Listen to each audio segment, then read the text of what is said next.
1986. Woo. Yeah, this may look a little bit familiar to you. And there he is. Oh, look at that. Through the years, everybody said, "Oh, you do Hammer-ons. You must have got that from Ed Van Halen, right?" I go, "No, actually, I got it from Billy Gibbons, 1974. The first endorsement deal I had was with Kramer.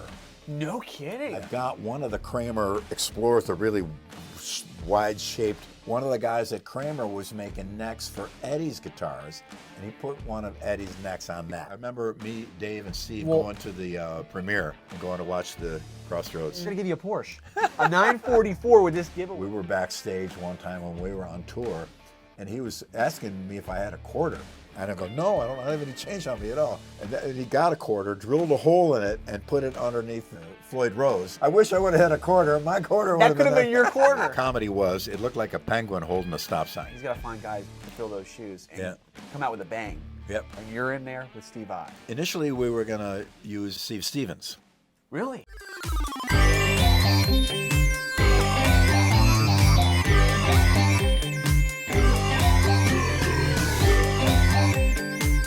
Hey everybody, it's Derek over at Masters of Shred, and we have a very special brand new episode of Pages in Time. You guys spoke when it came to our Scotty Hill episode. We have listened and we have brought a bona fide shred legend into the Nashville Shred Den. So I want you to give a big round of applause for the mighty Billy Sheehan. Well, thank you very much. You're too kind. I appreciate it. Thanks for having me on the show. Oh, this is going to be a blast. You know why? Because we're going to be going back in time, folks. 1986. Woo. Yeah, this may look a little bit familiar to you. It has the bassist of the year, none other than Billy Sheehan himself. Right on. Okay? So if you guys don't already subscribe to this channel, what are you waiting for? Show us you care, hit that subscribe button, shred the notification bell, and stay tuned for more episodes of Pages in Time like this one. So let's get right into it. Let's talk about the year before we really dive into this issue to give them a little bit of a background, okay? So it's 1986. Tom Cruise has taken us to the danger zone, and Top Gun has ruled the box office for the whole year, okay? Yeah. Outside of that, the Chicago Bears did the Super Bowl shuffle all the way to the Super Bowl to take it home. Very big year for that, too. Amazing. And Doritos gave us the Cool Ranch flavor Dorito. Well, there's the historical marker right there for me. Now, you may have also seen this guy, though, tearing it up with a man they called David Lee Roth for the Eat 'Em and Smile album. Pretty epic stuff there, so they may remember that just a little bit. But that's to give you guys a scope of the time, what was going on, and we're going to go into this issue, and it is explosive. So let's just hop right into it. Sound good? Alrighty. All right. Well, I remember when this issue came out, I had done the photo with Neil Zlozower, famous photographer. He did Hendrix and Zeppelin and all the early Van Halen stuff, and he's still a dear friend. Neil is just amazing. We always, whenever we see a photo in a rock magazine and it said Zloz, what does that even mean? You know, then when I went out to LA, I had the good fortune to meet him and work with him, and that was his photo shoot. I have the Yamaha, the pink Yamaha bass, which is the first bass they made for me. It was a BB3000 modified. I had the headstock angled a little more so you wouldn't need the string tree. It came pristine and beautiful. And I imagine the look on the Yamaha guys' faces as I was chiseling other pickups into it. I didn't even think about it at the time because I always modified my own basses. But I wanted to put the EBO style pickup there. And I think I used the DiMarzio EBO style pickup cover, which had 4 and 4, but I put an actual EBO pickup in there, so I had to drill holes for its pole pieces there. And of course, it didn't fit in the thing that they originally put in there. They had their Yamaha pickups, which were kind of P-bass pickup, but weren't the same shape. And I needed it to be that shape because my hand goes over the pickups. It's got to be that way. And they had like a double jazz pickup here, which I never really used much and ended up removing. And then years later, you'll see a screwdriver stuck in there because I needed to make a lot of adjustments. Instead of going to get a screwdriver, I put a little one, just jammed it into the hole.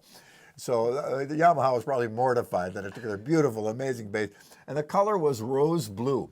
but it shows up as pink, mostly in photos. Wow. Now, in real life, it's bluish. Really? But I did catch some heat for having a pink bass for a little while, so I had to fight with that a little bit. But I used this on the Encore, on Eat 'Em and Smile.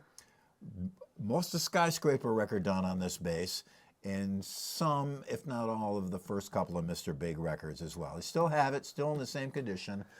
And also, I cut a few holes up here for the scalloping with my Dremel Moto tool. And it went through all kinds of changes, but it's still there. It still plays great, and it's hanging. I've got my original P bass, its sister bass, and this is my top 3 basses that I played more on than any other. And then my Attitude basses came out, and then I went to that. Right. Well, you know what the funny thing is, too? That's what people were doing back then. Players were experimenting and tearing apart their guitars. Eddie started it, and it wasn't a crazy thing to do, right? No, you want to go, Joel, if it didn't line up, it didn't line up. Who cares? Exactly. Yeah, and we had no luthiers or guitar shops like we have now. They're all over the place, and you know, YouTube channels and all that. So you were on your own. So when it came trial time and error. The first couple of times I leveled frets, I had no idea what I was doing. A guy showed me, you take a black magic marker and you paint each fret. Take the strings off, of course. Paint each fret. Take a bastard file, that's what it's called. Then you check it with a straight edge that it's absolutely flat. Lay it on your frets and go one time. Lift it off, and the ones that are still black are low. And the other ones are too high. So you hone it down so they're all even, round them off with a fret file, and we had to do it ourselves because there's no one else around to do it. So the good news of that is you began to learn a little bit. Now, I'm no craftsman or luthier by any further stretch of any word. I'm a hack, but if I need it done, I can get it done, and I can get it so it works better for me. You know, and that's kind of the whole thing. I know Ed Van Halen most famously, you know, would just put a screw in or bolt. Right. We were backstage one time when we were on tour, and he was asking me if I had a quarter. I said, and I go, no, I don't have any change on me at all. And he got a quarter, drilled a hole in it, and put it underneath the Floyd Rose so it wouldn't go up because it was going out of tune. And when you see his guitar, the original one, that's the quarter is on there. I wish I would have had a quarter. My quarter would have been. That could have been your quarter. Oh my gosh, I remember that. That was on the really expensive. I remember when Fender put out that $50,000 EVH with the stripes, that really relic one, which was like probably over 10 years ago. I remember Manny's Music had one in the really commemorative case, and there's the quarter. They had to go source out. Was it a 74 quarter? I don't remember. Yeah, they had to get the right year. Yeah, you had to get the right year. I think that was a tone thing, right? A certain tone was the 74. Yeah, pre-74 quarters. They're not going to sound that good. Wow, what a story on that. Funny, huh? That's wild, dude. Now, was that when you were with Talas opening for them? Yeah, 1980. We did about 30 shows with them, and I always say, on their worst night, they were only spectacular, and they were on fire. Wow! And we stayed after our set and watched them every night. But they were so great to us. They let us do encores and totally cool with us. Great, wonderful people. Great time for that band. Right. They were amazing. They opened up with Romeo's Delight, and just a mind-blowing show. So right. I learned so much. Wow, that's so cool. So cool. All right, so we'll hop right into this. A lot to cover. We're going to the first page. Yeah, so anything you want to comment on, throw the comments, stories come to mind, endorsement deals come to mind. Feel free to talk about it. I do see a lot of Ibanez MIDI stuff in here. A lot of modules and systems like that. Yeah, were starting very to big come out time. at that time. Yeah, there's a lot of talking here, and some I've never seen before. This is like an early ball string from today, honestly, an ad. Nothing really new there. We'll go into a little table. We'll already get a teaser of you there. And the publisher is, what's his name? Publisher special. Tom Wheeler? Yeah, that's it. I remember Tom. Yeah, most of these guys I knew pretty well as the years went on. Well, they've always been great to me in the magazine. Really, really wonderful people. And Guitar Player magazine was every month you're waiting for it to show up in your mailbox. And I got it. I first got it. I saw an ad in Life magazine for a magazine for guitar players. Sent away before it was still, I think Tom Wheeler was stapling it together in his garage still at that point. But it was very thin, and I think I still have some of my very earliest issues of that because I did save all my Guitar Player magazines. And The 70s ones were very primitive in design versus the ones that came out in the 80s. That's when you saw it seemed like the whole industry just started to catch this fire, this enthusiasm in guitar playing. You could track that whole amazing renaissance of guitar playing. And another great thing they did in Guitar Player magazine, not only did they have bass players on, which was nice, but they also had players that didn't have hits. I mean, they had a Joe Pass on the cover. You know, it was the most amazing player ever. And all these guys that weren't like some pop hit hair guy.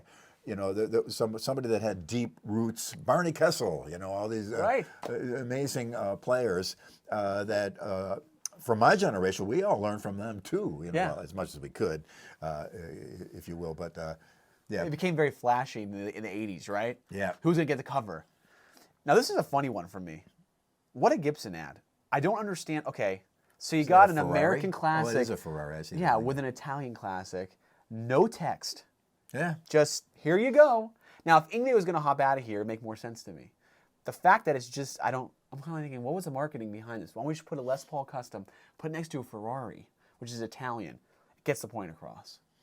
Yeah, because for Italian style is one thing. My wife's Italian, so I know about that. I'm constantly reminded of it. But the Ferrari or the clothing lines and the Italian food, there's always, Italian is a style thing. So let's put our guitar next to probably the most iconic, one of the most iconic Italian brands there is. Yes. Yeah, pretty good idea. So now Gibson at this time, I'm not sure if they were this is the best time for Gibson, mid-'80s. Now, I know Fender had a problem, which is one of the reasons I went with Yamaha. The new Fenders were, instead of a tortoiseshell pickguard, it was a white pickguard with tortoiseshell, you know, embossed on it, the color of it. Okay. Like the little dots like you see in a comic strip when you look at a magnifying glass. So it was kind of a fake thing. And then they started fooling around with 3 screws instead of 4 on the back. Yeah. And at the time I played a P bass with a telly neck that I modified myself. So I thought about endorsement deals. The first endorsement deal I had was with Kramer. No kidding. Yeah.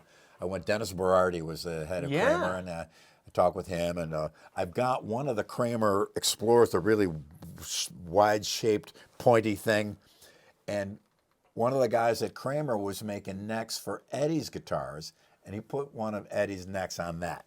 So that has the neck that was intended for Eddie. So it's fat and wide. You still have that? Oh, absolutely. I would let that go. Oh my gosh! Well, would you let us take a look? You guys take a picture of this. We'll begin the bidding. No, I didn't say it. Oh my gosh! You're kidding. Yeah. So how come the Kramer deal didn't? Well, if you look at that guitar, you'll notice that the plate is skewed a little bit. It's not straight. Right. It's not parallel. And so I went down there one time. They were in Neptune, New Jersey, and it's not far from Buffalo. I was down there one time, and I went to the factory, and the guy that they set me up with that neck, I forgot his name, but we used to call him Chef of the Future, from the Jackie Gleason Honeymooners, and he had a hand drill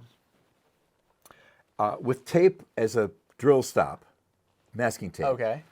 And he would put the body in a vise, stick the neck on by eye align, no holes in the neck, no holes in the body, put the back plate on, clamp the 3 pieces together, plate, body, neck, take the drill, 1, 2, 3, 4, and then dip the screws in wax and then screw them in. So the plates were never straight. And I'm watching this and going, oh my God, you could never take one, from that era, you could never take one neck off one instrument and put it on another because it's not going to fit, because of different holes. And so I was kind of mortified. And this was their standard of operation there, and I was really let down and worried. And at the time, I was poor ass as can be, driving my 77 Pinto, living, I have 3 or 4 roommates in my $140 a month apartment to make ends meet. And so I was in no position to say no, but I had to. I had to say, look, I can't. Wow. I can't endorse this. It's just not right, No kidding. So I felt bad, because they're great people, and they just had whatever. Maybe they corrected that later. Maybe it was correct at the beginning and went downhill. I don't know what happened, but I still have that guitar, and I know that. And as the drill would heat up, the masking tape would move back incrementally until the holes were going deeper and deeper and deeper, until eventually you went through the other side, through the fingerboard. And they had a pile of necks next to them, all that had holes in them, where the drill had gone too far. And just as scrap wood. So this would have been, what is this, 85 or earlier? 80, it might have been 84. Yeah, it was even before the Roth thing. Wow, yeah, no kidding. 83 or 84. Wow, you know Scotty Hill worked there too? He Oh, worked really? at Kramer building the strikers. Oh, wow. Assembling them, because nothing was really built there. It was coming overseas and they Yeah. would put them together. The parts So- and they put them together there. Yeah, that's a wild story. Yeah, funny, Kramer. huh? No kidding. That is so cool. I love hearing that because, as you know, I love Kramers. Like, there's a bunch of Kramer shit in Yeah, here. I do and when I too. hear that, I'm like, oh, And the original Kramers came with the aluminum neck. yes, that's right. And Travis Bean also. There was the two aluminum neck instruments that came out. Now there's a couple companies now that do the aluminum neck. One's called the Electrical Guitar Company. I think they're in Georgia. And then another one, Illuminati. Illuminati. And they're out of North or South Carolina, I forget. But I got one of their aluminum neck Strats. What a masterpiece. Really? Yeah, check out Illuminati. Let me ask you, what does the headstock look like? It's Strat-ish, but it's also hollowed out from behind. So, What it's, if so I- it's not Okay. top heavy at all. So what if I told you that I know someone who makes chambered aluminum necks that are licensed by Fender and they have the Fender headstock? Wow. What would I do if you told me that? I'd say, when we're done with this, please give me a link. All right, guys, you owe me on this. So I actually have some of their necks in here. I have to pull them out for you in the other room. They're real. They got the deal. I'll So check them out for sure. You may dig that. Anyway, that's very cool. I love aluminum necks. They feel great. Oh, really cool. Right? All So, right. yeah, that's the Kramer story. I love that. Thank you for telling that. Let's go hop in, see what else we got cranking in here. Little Eddie Van Halen stories. I think he gave to a charity, gave some guitars. Great. There's so much to cover in this magazine. There's so much good stuff. We got an article with you, so we'll go a little bit quicker. Anything jumps out at you, you feel free. I remember these were very popular. I got a kick out of that Direct 569. Wow. Isn't that wild? Carvin. I remember getting early Carvin catalogs in the 70s, and they did a double neck, but they did it on a single neck body. So they had two necks jammed in on one body. And I wish I would have bought a bunch of stuff from them because it was so quirky, but probably great. Right. I was never much of a fan of the amps and electronics, but they did whole huge PA systems. Oh, yeah. And it was their catalog was amazing to see. Later on, I played with STEVE VAI, and he's a big aficionado of Carvin. And it was good, but I remember one time at rehearsal, the Carvins weren't there yet. And he played through some Marshalls, and we're all going, "Oh man, Steve, you got now you're talking." Then Really? the Carvins came in and go, "Okay." So, Really? But he does well with them, and it's funny. Every player is different, and there's certain things you feel or hear that are right for you. So God bless him. That's the amp of choice. Good for him. Wow. That's super cool. We got some more here. Digitech starting to come along. Yeah, the digital dual pedal now. This chorus flanger, 2 pedals in one deal. Wow. And I actually looked them up. I'm like, do these go for a lot these days? No, it's like $100 to $110 on Reverb. They're not crazy, but you know, I guess not a lot of people were doing this. Yeah, a lot of the digital stuff will not age well, like on the Antiques Roadshow. You know, if you see somebody says, "Yeah, it's good, but this is the digital thing," so we don't. Like we were laughing the other day. I've got a Line 6 little combo amp that's got a million little amp settings in it and everything like that, and I've got a 1968 Fender Bassman. So we're looking at both and go, I think the Bassman is worth a lot of money. I'm not sure about the Line. And the Line 6 is great. I love Line 6 out there. Yeah. I endorse them top to bottom. They're so great. It's crazy that stuff. Like there's another brand. Remember the brand called Art? A-R-T. Yeah, absolutely. And they made the crazy modular. Like they had effects in their amps too. That was an MXR offshoot. It was. I believe Art and MXR were related business-wise. No value today. Wow. Now, until Billy Gibbons gets, or somebody like some iconic, amazing guy goes, "Yeah, I use the Art Reverb all the time." Oh, yeah. You said it's $12,000. Right. Just like the Bad Monkey pedals, right? They're called the Blues Monkey, Yeah. those Digitech ones through the moon. I know. He came to my house to play on my solo record, Holy Cow. He played on a song called A Little Bit'll Do It To You Every Time, which is ZZ Top-ish. And he's the greatest guy in the world. I had an amazing moment. May I tell the story? Yeah. Lita Ford was a dear friend of mine. She was in a studio in L.A., and the guy that works for her said, come on down, say hi to Lita. I said, oh, okay. And through the years, everybody said, oh, you do Hammer-ons. You must have got that from Ed Van Halen, right? I go, no, actually, I got it from Billy Gibbons. 1974, ZZ Top opens for Alice Cooper, Buffalo, New York, and I see him go, and hit a fret with this finger. We looked at each other like, we'd never seen it before. 1974. Nobody. Look at all the photos. Prior to the Van Halen revolution, well, there were a few, but pretty much impossible to find anybody touching the neck. They kept their hand back here. Yeah. Steve Hackett did it in Genesis, and a couple other people did it too, but they weren't as widely known. But I always tell people, no, I got it from Billy Gibbons. We saw him opening 74, and I went home, and the heavens opened up, and holy cow, it works. So interview after interview after interview, and not to take anything from Ed, because Ed is the man. There's no doubt about it. He is the grand master, and I give it all to him. But I go to the studio to meet Lita, and they surprise me. Billy Gibbons is there. I go, holy cow! I'm the biggest fan of ZZ Top. We played every ZZ Top song in bar bands forever, and I just love him, and I love his band. And we sat down while they were working in the studio, and we talked back and forth, and we had our thing, and we're talking UFOs and conspiracy theory and red vinyl and blue vinyl this and all kind of. He's a walking encyclopedia of about 140 subjects. Wonderful, wonderful guy. Oh my gosh, that is so cool. So we're sitting there. It's time to go. Oh, Billy, thank you so much. What a joy to spend time with you. And he goes, hold on a second. He reaches into his bag. He pulls out a framed photo of himself signed to me. I was like, what in the holy cow? I go, he goes, what's this? I go to him, what's this for? And he goes, hey, I read what you've been saying about me in the interviews. He goes, keep it up. Oh, no kidding. Yeah. Now, do you still have that autograph? I'm sure you do. Right? I do. I redecorated my man cave, so I'm Shred Den. Yeah, Shred Den. Okay, I'll call it that. That's good. I like it better than man cave. And I got to find the right place for that photo. Right. I got some Hendrix photos from there, signed by the photographers, a couple of guys that collector's items, and I want to put Billy Gibbons right up there with Jimmy, of course. That is so great. Wow. Yeah, so cool. What a cool story. It's great to hear this stuff. Now we're going over here, getting into more of the Digitech. Digitech bought a lot of advertising space in this issue. Yeah, they were big at the time. They're here a lot, man. And I remember at that time, for me, my digital world consisted of the SPX90 from Yamaha, which was great because I had already started with Yamaha, obviously because I had the Yamaha bass. But other than that, I had the original H910 Eventide harmonizer and the original Instant Phaser. Wow. Which I think that's the thing on Kashmir for Led Zeppelin. That's the phasing effect on the drums. I still got them both. And the You're worse than me. I'm a hoarder. I don't get rid of anything. This guy's got a lot more he holds on to. Oh man, I think I met my match. But the keyboard had a control. The harmonizer had a keyboard, which ran on control voltage, which was before MIDI.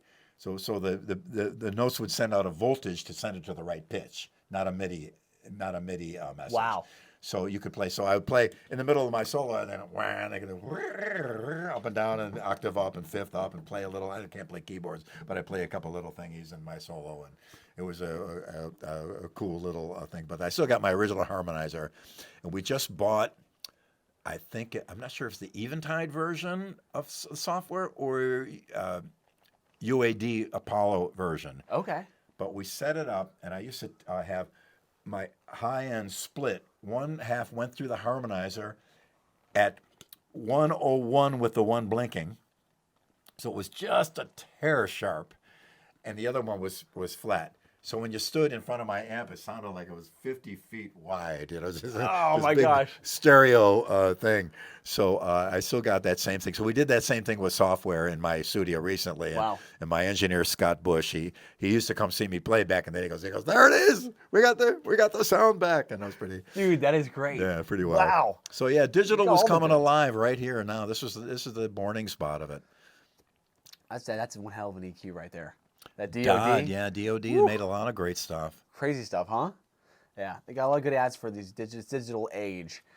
What a price, 14 for 12 wait, is that $12? I think that kept us a long time, that price, I believe. Then it went to $19.95. Guitar Player's not around anymore. I know. They officially closed doors. Well, physically publication, but they're digital now. Like Guitar World's more digital, really, but they still have the publication, so it's kind of different. I looked up this string company. They don't exist anymore. Tight Ends. Tremolo tested. Like, this was such a thing. Could you make strings that would not break in your Kahler? There's a lot of ads in here from a lot of different makers trying to master a string. Became a new problem for everybody. Yes, exactly. It's great. You see this too. If you're looking to buy equipment, call for Sam Ash. Now, when I saw this, I wasn't sure if there was just one Sam Ash yet, or if they actually at this point had broken off into franchises yet. Because I don't think Sam Ash was a franchise, or maybe they were, but back in the 80s, I think it was more. Somebody acquired somebody. Yeah, it was just one store in New York, right? Yeah, it was. I forgot the 47th or 45th or one of those streets, and it was jammed with all kinds of great guitar stores. Manny's across the street with D'Angelico as well. I think it was on the same street. The amazing archtop. So it was quite. We played in New York City a lot back in Talas in the early days. L'Amour's in Brooklyn, and then they had a L'Amour's in Queens. Metallica, White Lion played there, all those guys. Yeah, and a bunch of, one was in, I remember one, I forgot the name of it, was in Hell's Angels neighborhood. So your car was safe. There's no shenanigans in that neighborhood because somebody was in charge. Wow, that is wild. Oh my gosh. Jamie West, Ram of the Fix. Yeah, got a little bit of stories on that. It was big at the time. And his quote, "I'm trying to avoid sounding too much like guitar." Wow. Like a guitar. And it's really, and back then, you didn't have the back and forth with the audience like you have in the comment section now. And if I see his point. I'm trying to avoid sounding too much like a guitar. Interesting, because he wants to do something different. Now he'd get so much grief from people, and it's the civility of interaction between bands and what they say and the audience. So we've kind of lost that a little bit. I always say this: back in the day, you knew your critics; they were the publications. Today, everybody's a critic and everybody has a voice. Yep. So it's hell on earth essentially for anybody in the entertainment industry. You know. And if you get death threats because you're not using a 5-string bass, and it's happened. Are you serious? Oh, I'm dead serious. Yeah. No kidding. Yeah, really hateful. Like, how many strings are on my bass? Wow. Wow. That's a death threat. That's a new low there, huh? Just keep on moving forward. And here's the Carvin Pro Audio that I mentioned. Yeah, look at these giant PA things. And we're looking at this drooling because all we had was a Fender Dual Showman, which had 4 inputs and had 1/4-inch jacks on our microphones. We plug all 4 mics into the Dual Showman. One channel was the normal, and the other one was that was our PA, and two 12 cabinets with JBLs in them, one on each side, on top of the little cart that you put your tray on in the cafeteria, the little folding thing. And that was our PA for a long time. So we're looking at this going, oh man, that'd be the greatest thing in the world to have. Have a studio in your living room, right? It pretty much kind of is. Look at that setup, right? Oh, that's so cool. That's so cool. Yeah, I love that. And you got, again, here we go. Staying tuned. Yes, they're all worrying about that. No break set. This was a big dilemma back then, right? Yeah. You got those damn Kahlers. Okay, a little ad for some Martin guitars. I always like seeing the creativity they get with the ads, you know? Yeah. For your protection umbrella. And more Ibanez in the digital age again. Not pushing the guitars, but more the midis and, effect systems. Yeah, that whole time period, there were so many great experimental, oddball ideas that later turned into something. And I think everything we have now that's digital, the Helix, the Kemper, the Fractal, and all the others, pardon me for not recalling their names off the top of my head, but I think they all owe, these guys were the pioneers at this year for digital. Yeah. And then we go to the, I've always been a Mesa Boogie fan. That's a great ad, too. I had one of their first combo amps, which was in the tan Tolex, no EQ, and it came with a Fetron tube, a solid-state 12AX7 tube. Okay. I took it out to put the tube in, just see what it was like, and I lost the Fetron. To this day, I regret, I lost that Fetron. There's companies now that you Google solid-state 12AX7 or 12AU7, you can get solid state versions, and they're cleaner and they're tighter in there, but it's different. Yeah. Whatever. But I've always been a fan of Mesa Boogie. I have one now that I had later on in the 70s with the graphic EQ. A good friend of mine from Buffalo had it and called me and offered to trade me for something to get it back. So I got him a nice guitar, and he's traded me that back while I was in L.A., and I took it to like an amp golden ear guru. Oh, yeah. And he went through the whole thing, and he goes, "Man, this is great. Hang on to it. This is a beautiful, great sound." So I still have that at home. Pretty cool. So you still got that too. Yeah. It came back to you in a way. It came back. Wow. So is it this one? With the No, graphic it's not a EQ on bass it? amp. Okay. It's a combo guitar. Oh, okay. Yeah. Okay. Wow, dude, they always have great tones. I had one too a while back, way a while back, and I wish I never sold it. And I still remember how good the cleans were. The cleans were so creamy. Oh, it's great. On the Boogies. Yeah. And I remember their ads used to be a lot of print, and they'd explain cascading gain stages and all these different things. This is before Wikipedia. Yeah, Google, yeah. So you can't just go look this stuff up. You were probably enamored by it, right? Like, Yeah, but it was so helpful because you're cascading gain stages, of course. It makes perfect sense to me now. And so we learned a lot from magazines like this. It's pretty and amazing. we're talking about the ads. Now this next ad is great. This next ad, I wanna know the thought behind it, and I could probably figure it out. You'll know it's so of the time. Check this out. Whirlwind Cables. 𝙋𝘼𝙀𝙎 was the guy who started that. I believe he worked with worked with MXR, split off and started Whirlwind. And I think he's still there. He's in Rochester, New York. It's the next city. Whirlwind's still around. Sweetwater sells their cables still. Yeah, the great stuff. Always You shut that rock out? solid. They're going to give you a Porsche. A 944 with this giveaway. So forget, okay, yeah, we're going to give you some cables. We're going to give you a Porsche, a car. Let's do that. And to put that into perspective here a little bit, okay? How hot was the Porsche 944 in 1986?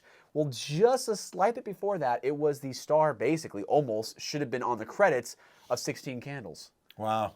Because the boy that she liked had that car, and he was a stud of the high school. It was a very distinct car of that time. So they're going to give it away. How amazing. Now, what's crazy, too, you look at the ad rules, it's so kind of wacky. They want you to, like, cut this picture out with this and send it with some, like, Elmer's glue to the address. That prevents you getting from 10 million Yes, entries. right. At that point, it gets Only cut true in half. fans are doing that. Yes, and they were going to announce the winner at the '87 NAMM show. Wow, amazing.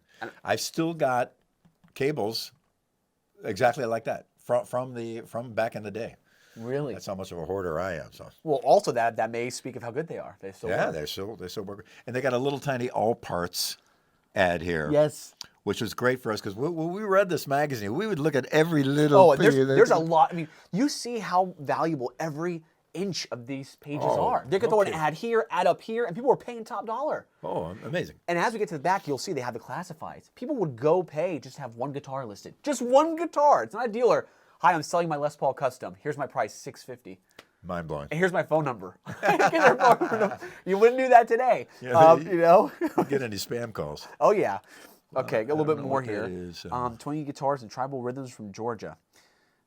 I think this goes to your, I don't know if this guy's famous or not, but remember they said they didn't just, feature these hot on the radio artists. Yeah. This may be one of those points, right? Is that a Mosrite guitar? Yeah. Yeah, it looks like that it. oddball configuration of that pickup. Mosrite made some great stuff. I have a couple of their pickups, and I had a buddy of mine back in Buffalo who had a couple Mosrite basses, and they were actually pretty interesting. Yeah. Wow. Yeah. Definitely have that time. It's because of microphone stuff. Microphones, got to have them. Electro Voice. Voice, 2 pages. Oh, I paid a lot for that. And a guitar. Oh, here we go. Aria Pro. There's a debate. How do you pronounce it? Yeah, I got a couple of guys endorsing their stuff that are pretty good. I forgot who through the years. They're still around, and people write to me. Well, what's a good? It's hard to find a bad guitar on Reverb. I think it was Reverb. Or no, maybe Amazon. I just looked for the cheapest bass guitar I could find, and there was this thing for $60. I think it's a 3/4 size. It's got like a Mustang bass pickups on it. Okay. I said, "What the heck?" I bought it. It's not bad. Are you it's serious? Not bad. It's playable. Really? It sounds pretty good. $60 out of China, and a friend of mine was over yesterday. I showed him I bought a $50 body and a $50 neck off this Chinese website. Bass body and bass neck, P-bass-ish. and Fender-ish neck. A guy in L.A. helped me assemble them. I forgot his name, but he's a wonderful guy. And I didn't tell my friend, who's a bass player, anything about it. Right. Here, check this out. He goes, this is pretty nice. I go, check this one out. He goes, it's pretty great too. I go, $50 body, $50 neck. So it's hard, put together right, done properly. The things play great. The craftsmanship has gone up tremendously. Yeah. It really has, right? It's getting harder to compete now with the quality control is getting so much better on these guitars in China. Like you look at the Jacksons they're putting out today. Yep. That are made in China. These soloists that you saw at Franklin Guitar Works. I see them like every day out there. Dude, it rivals American for the price of like $780. You're thinking, how are they making it like this? It's crazy. Yeah, well, the good thing is great guitars are available to way more people at a lower price. That's a good thing. There will always be specialized companies and custom things and, golden ear guys and all kind of custom woods and stuff like that. And we're not saying that expensive guitars are not worth it. Just for the record, not saying that. Yeah. There is usually a difference. When you get up to that price, you can feel it, you can see it. But still, for everybody getting into the market and afford it, it's pretty good where we're at today. I was at a NAMM show, and Larry DeMars gets a suite at the Hilton to bring all his guests up, and he has amazing cheese and wine, and he's amazing. He's a gourmand extraordinaire and one of my dearest friends in the world. And he had a kid there with an Olsen guitar, acoustic guitar. Ever hear them? I think they make like I don't know, 4 or 5 a year, and they're like $30,000. Okay. So maybe that's why I haven't heard of them. I asked him if I could play it, and I remember I had a jacket on. He goes, "You're gonna have to take a jacket." Oh, no kidding! I could see the zipper scraping against a $30,000 guitar. So I took it off, and I played this thing, and it was mind blowing. Wow! It was just this indescribable lift to everything when you strum a chord. It's just incredible. Now, admittedly, there could have been a psychological factor. Same as a bottle of wine, and it's an old bottle, and the label is all encrusted. Placebo, maybe? And you go, oh, this isn't good. Yeah, it's $7. And just the opposite, to take a new, obviously shitty wine and put great wine in that, and the opposite is true. Right. But so it could have been that factor to some degree. But wow, what an instrument! So yeah, an expensive, great, incredibly made by hand by an incredible luthier. There's nothing like it, for sure. I agree. Now, you know who also had an Area Pro signature? 𝙋𝘼𝑒𝐻. Oh, really? That was his first endorsement deal when he came out. Wow. It was Steeler, I believe. They threw him one. I have an ad somewhere here framed. Actually, it's back there. He's on the cover with his Area Pro. Oh, man, that's Isn't hilarious. that wild? Mike Varney set it up. It was his idea. He brought 𝙋𝘼𝑒𝐻 to America to start a band with me and Dean Castronova. Wow. That was the plan. And but I was back in Buffalo, and things didn't work out, so he ended up in L.A. and ended up getting the Steeler gig and then going on his own. And then Talas opened for him in '83, the Talas 𝙋𝘼𝑒𝐻 tour. We did a good cross, I don't know, it must have been about 50 or more shows we did with him back then. So every night for the encore, he'd bring me up, and he'd be, 𝙋𝘼𝑒𝐻 is the king. And he was just blowing, and he'd look at me and go, "Oh yeah, watch this," and then we back and forth. We had such a blast on that tour. I love 𝙋𝘼𝑒𝐻 so much, and his playing is just so great. He's always been kind and nice and cool with me. There's a lot of rumors floating around, but he wants things to be a certain way so he can do his thing the way he knows he can do it. Right. And he sure can. So, maybe being a little insistent on that rubs some people the wrong way, but.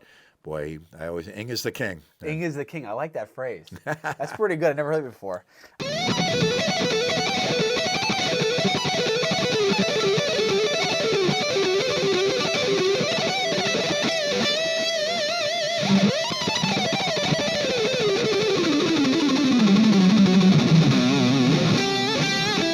The ultimate addition to your shred den has arrived. Masters of Shred has teamed up with Sam Hill Customs to create the ultimate tribute to arguably one of the greatest rock bands to ever walk the planet with our limited edition Super Halen 1x12 Soldano amp. Each 1x12 cabinet and matching Soldano head housing is scientifically crafted with the highest grade materials to give you that monstrous tone that will light up the sky. you can be confident that your Super Halen amplifier is 100% authentic and truly one of a kind. Hand draped in the pages of a vintage 1990 Van Halen comic book, no two Super Halen amps are the same.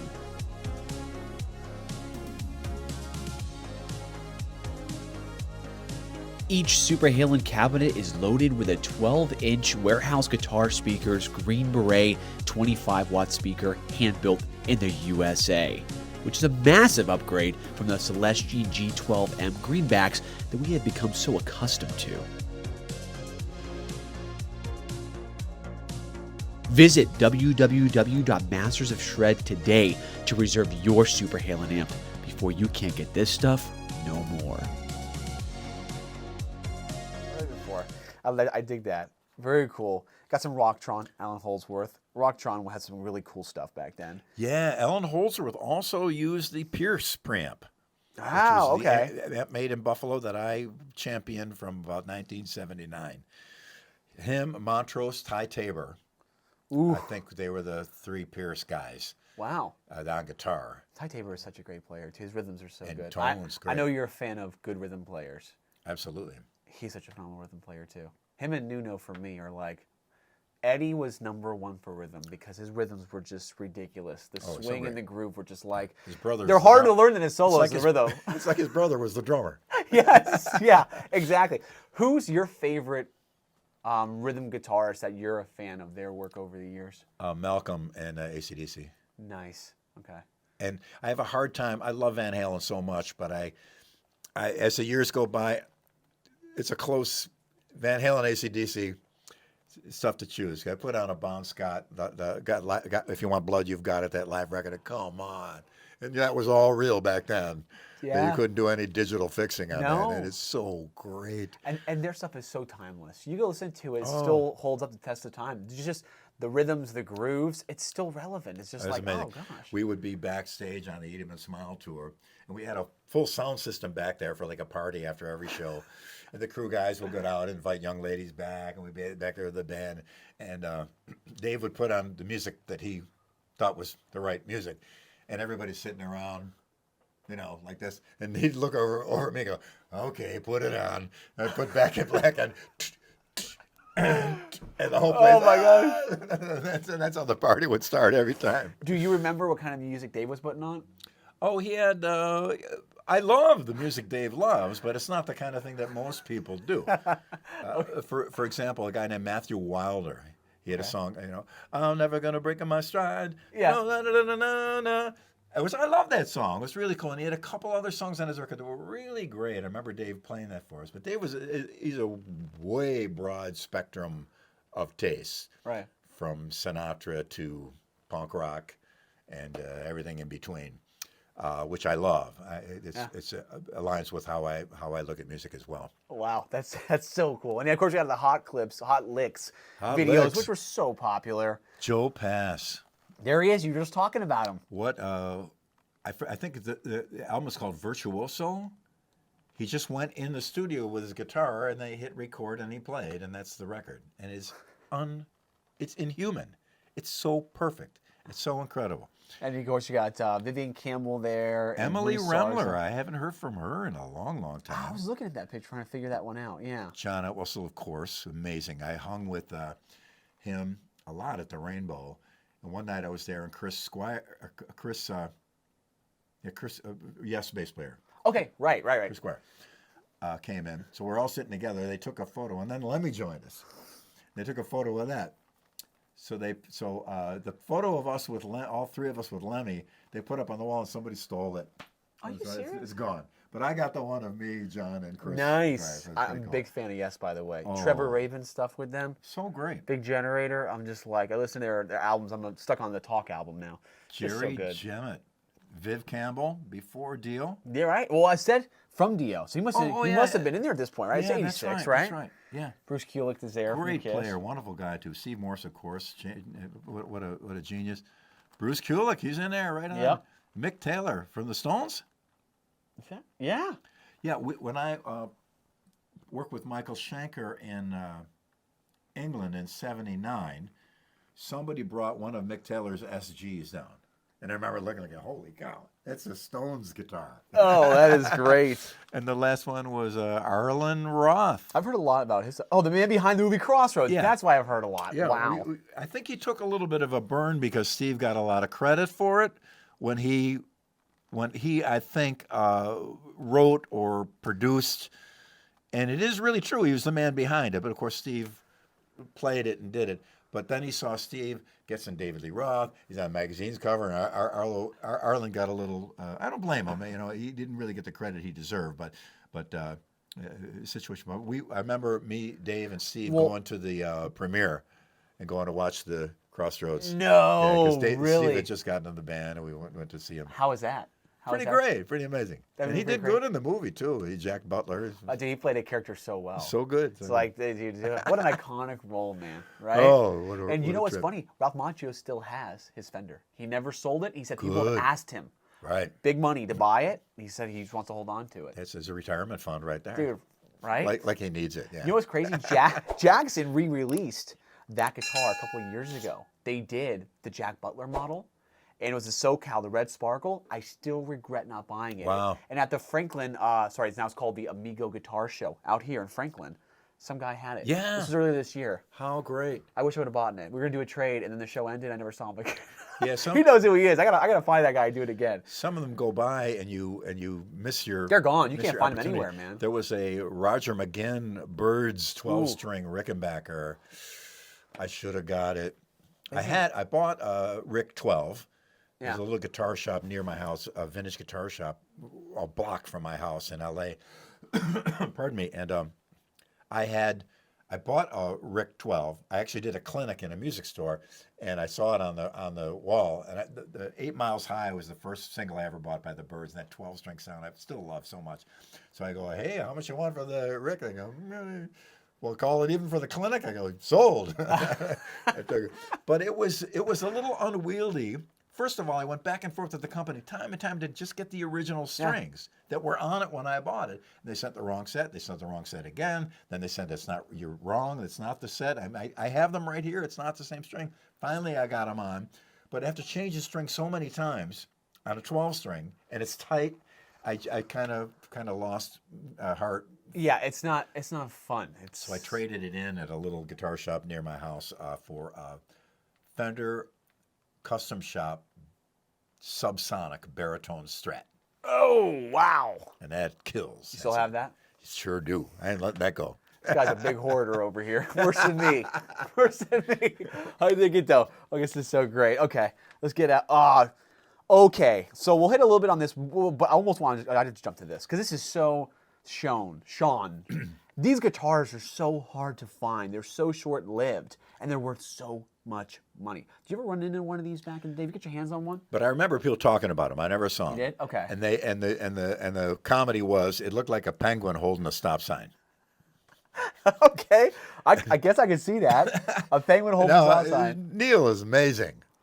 My cat back in Buffalo, I play on a high note, and he would always come running. There was this little signal. I could play that from Stone in Love, I think it was the song. I love that song. Such a great song. Great player. Our manager, Mr. Big Herbie Herbert, was the guy who put Journey together, and so we heard all the stories from the early days. What a book that would be on its own. Oh wow, I bet. Yeah, I wasn't too familiar with him. I think sometimes if you go make a left turn with the body shape or something like that, you're taking you're rolling the dice because either people are going to hate it or it might catch fire, but the chances of it catching fire are low. True.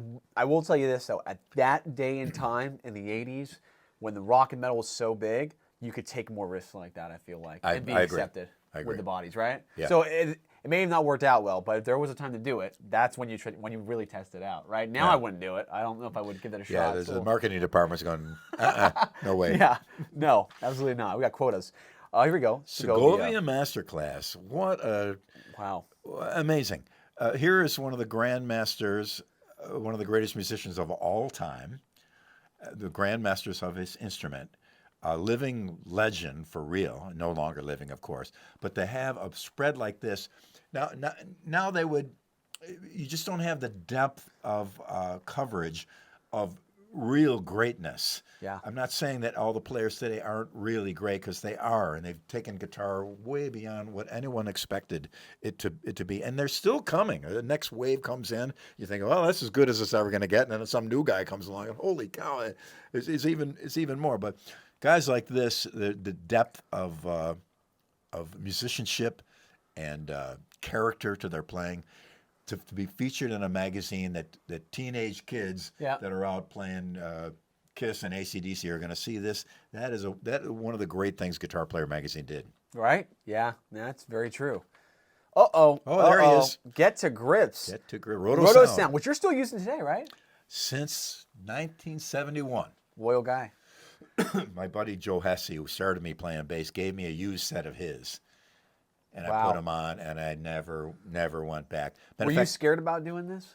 No, because I had played thousands of gigs up to this point in time. Back in Buffalo, we played and played and played. We did 21 shows in a row one time, 21 nights in a row. We did 3 full shows in one day one time. And we would work, if we had one day off a week ever, it was rare. Wow. And we would just play and play and play. So I got so used to the bass, what it does, how easy it is to break the strings.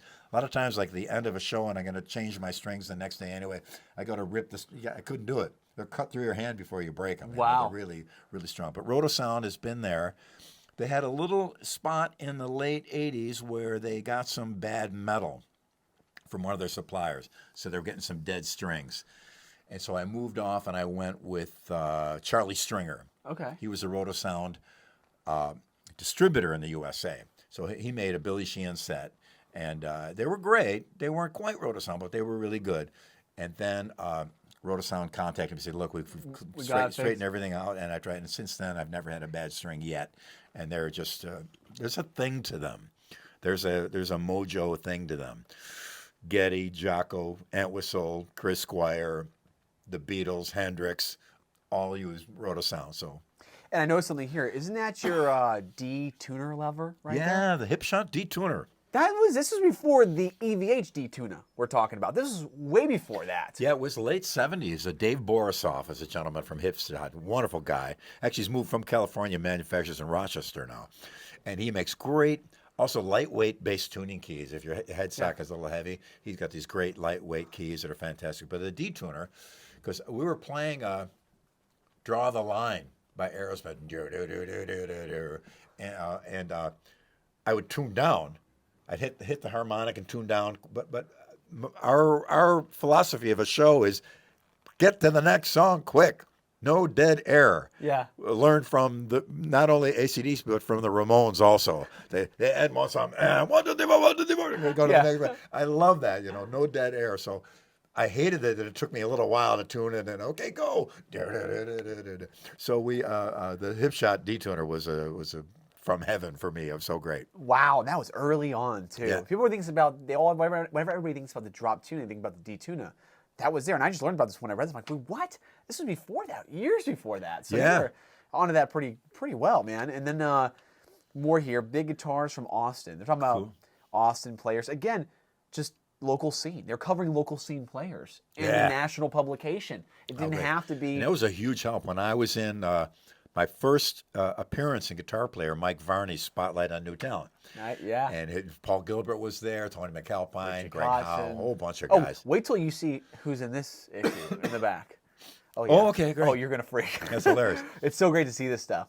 Oh, the West Tone. Gotta love West Tone. You ever played a West Tone back in the day? Never. They gave Trevor Rabin his own signature model. Yeah. That is now, I almost had the ability to buy a couple of years ago for $800. I think it's now going for $3,000. Wow. Because it's an oddity. It's a rare oddity. Yeah, sometimes you find it like a quirky thing. Yes, and you got to get it. They only made 5 of them. Right. He's on that crate, which everyone was using these crazy crate practice amps. I think 𝙃𝘃 had an ad with that crate back in the day, too. Yeah, it's made like a crate. Yes. Then later on, they started making them like regular. Right. amps. Yep, exactly. Yeah, so you see that kind of stuff. You go some OBL humbuckers for Hammer guitars. Let's see here. What we got? These things always. That's very good. Some more Austin axes. Going over the Austin players you got to watch out for. Oh, great. Right. Takamine showing off their guitars here. You got this one I've heard a lot about, KMD. Richie Sambora had ads with them too. Have you ever played a KMD No, yet? Back in the day? it's unknown to me. Have you ever heard of them? No. No, okay. I only know because I saw one locally pop up on like Facebook Marketplace, and I saw Richie Sambora rocking them. But you don't hear much. I don't know really anything about them. Maybe you guys do. Let us know in the comment section below. This I know a lot about, Fernandez. Because they were building some killer guitars for Brad Gillis, Adrian Vandenberg. They had a Jakey remodel. Great. All those crazy signatures back, and now they also closed their doors this year. And they did the Sustainer too. I wish they would have expanded that. I would have loved to have Sustainer on my bass. A company in Indonesia sent me a jazz pickup that's a Sustainer, but it's really difficult to configure, and I don't understand the instructions of installation. So I'll try it someday. Yeah, that's not good. And they also made a little guitar that was shaped kind of like an elephant with a speaker in it. It's like a little pea, right? It's like a little pea pod. Yeah, yeah. Yes. But it looked kind of like an elephant. And I knew a guy whose girlfriend worked for Fernandez. She got one. I have no idea what happened to it. So that one got away. Because you turn it up loud enough and it starts to feed back, and it was kind of pretty cool. You know what's crazy about that is that I found out that was one of their top selling guitars. Oh, amazing. So Rob, who I'm going to introduce you to over at Tessie Switch, he came out here and we reviewed one of the old Musician's Friend catalogs from the year 2000. Wow. And we went over what those prices would be today's money with the Wow. inflation and stuff like that. Yeah. And he was a buyer for Musician's Friend for years. Wow. So he worked in house and would order all the stuff for the catalogs. And he said, Fernandez, those little Peapod guitars, couldn't keep them in stock. Oh, amazing. How crazy is that, right? I would never guess that, but it's true. And you're right. I always tell people, Fernandez Sustainer. And I was corrected recently. Someone said, no, the Sustainiac was around in the 80s. Yeah, I have one of those. That thing is stuck on your Yes. headstock. I still got it. Oh, no, I'm not talking about that. I'm talking about an actual pickup. It's a Sustainiac pickup. They said it was around in the 80s. That's why I wasn't sure, because I remember this one. Sustainiac was a box that you plugged your guitar into, and then a cable came out and you glued a piece of metal onto your headstock, and this would stick to that metal, and it would vibrate at the frequency. I still got it. It's amazing. You got that too. I think so. It might have been a different name than Sustainiac, Yeah. or they may have made one as a pickup. Okay. I'm not sure, but Right. But as far as I know, So maybe this was the early Sustainiac brand, and then they went into pickups later. but it was unwieldy and weird. Matter of fact, it came with little clips you could clip it onto the cable onto your neck. I go, there's no way. Dude, that's so weird. It's probably not a good look. I would not imagine. Another ad There we here. are. Here we go. These guys can play anything. I played.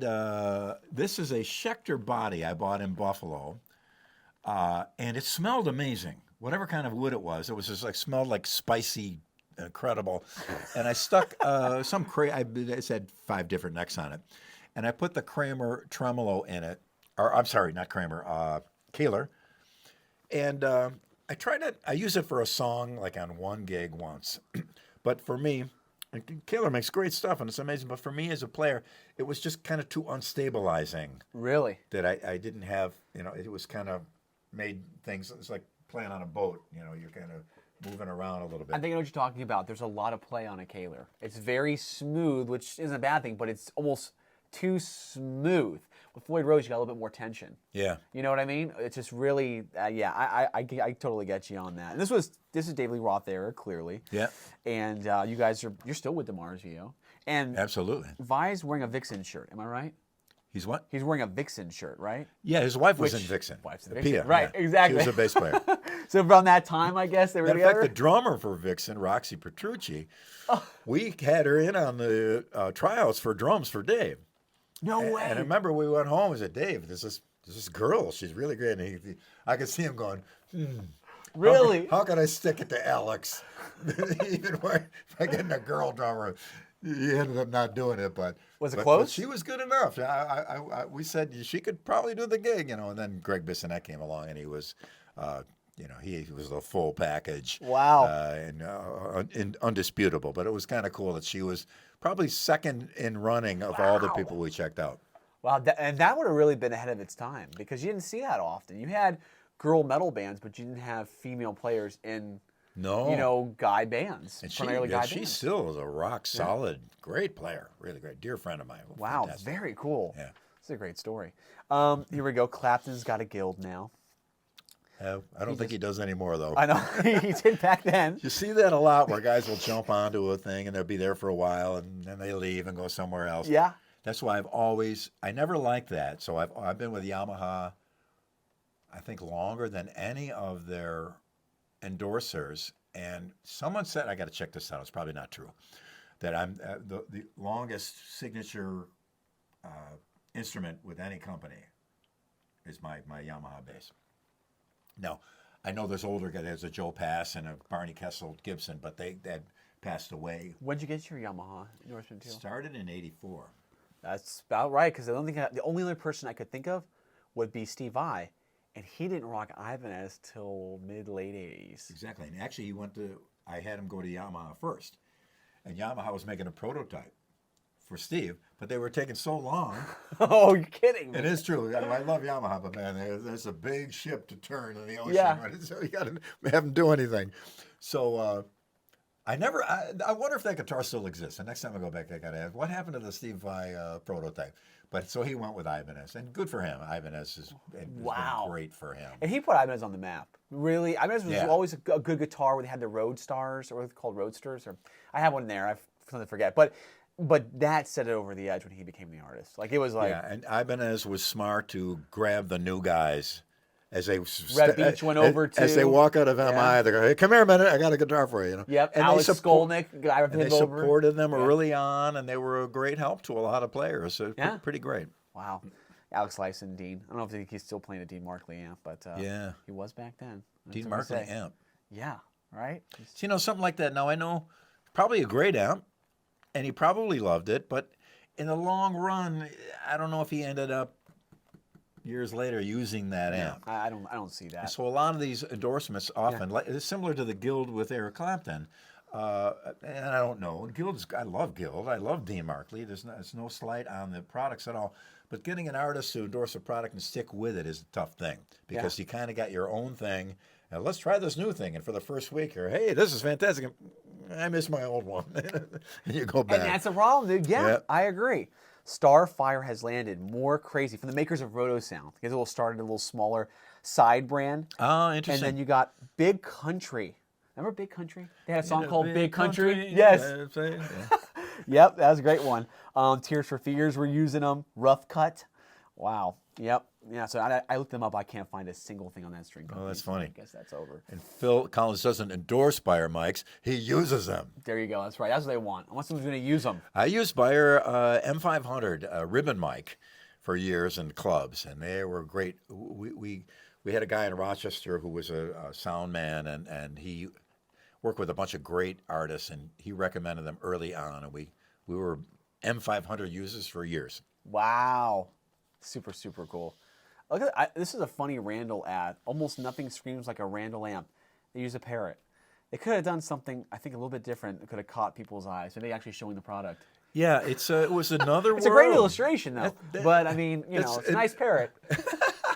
But you could have shown what you're selling. But, and that just shows that the people were willing to take a chance.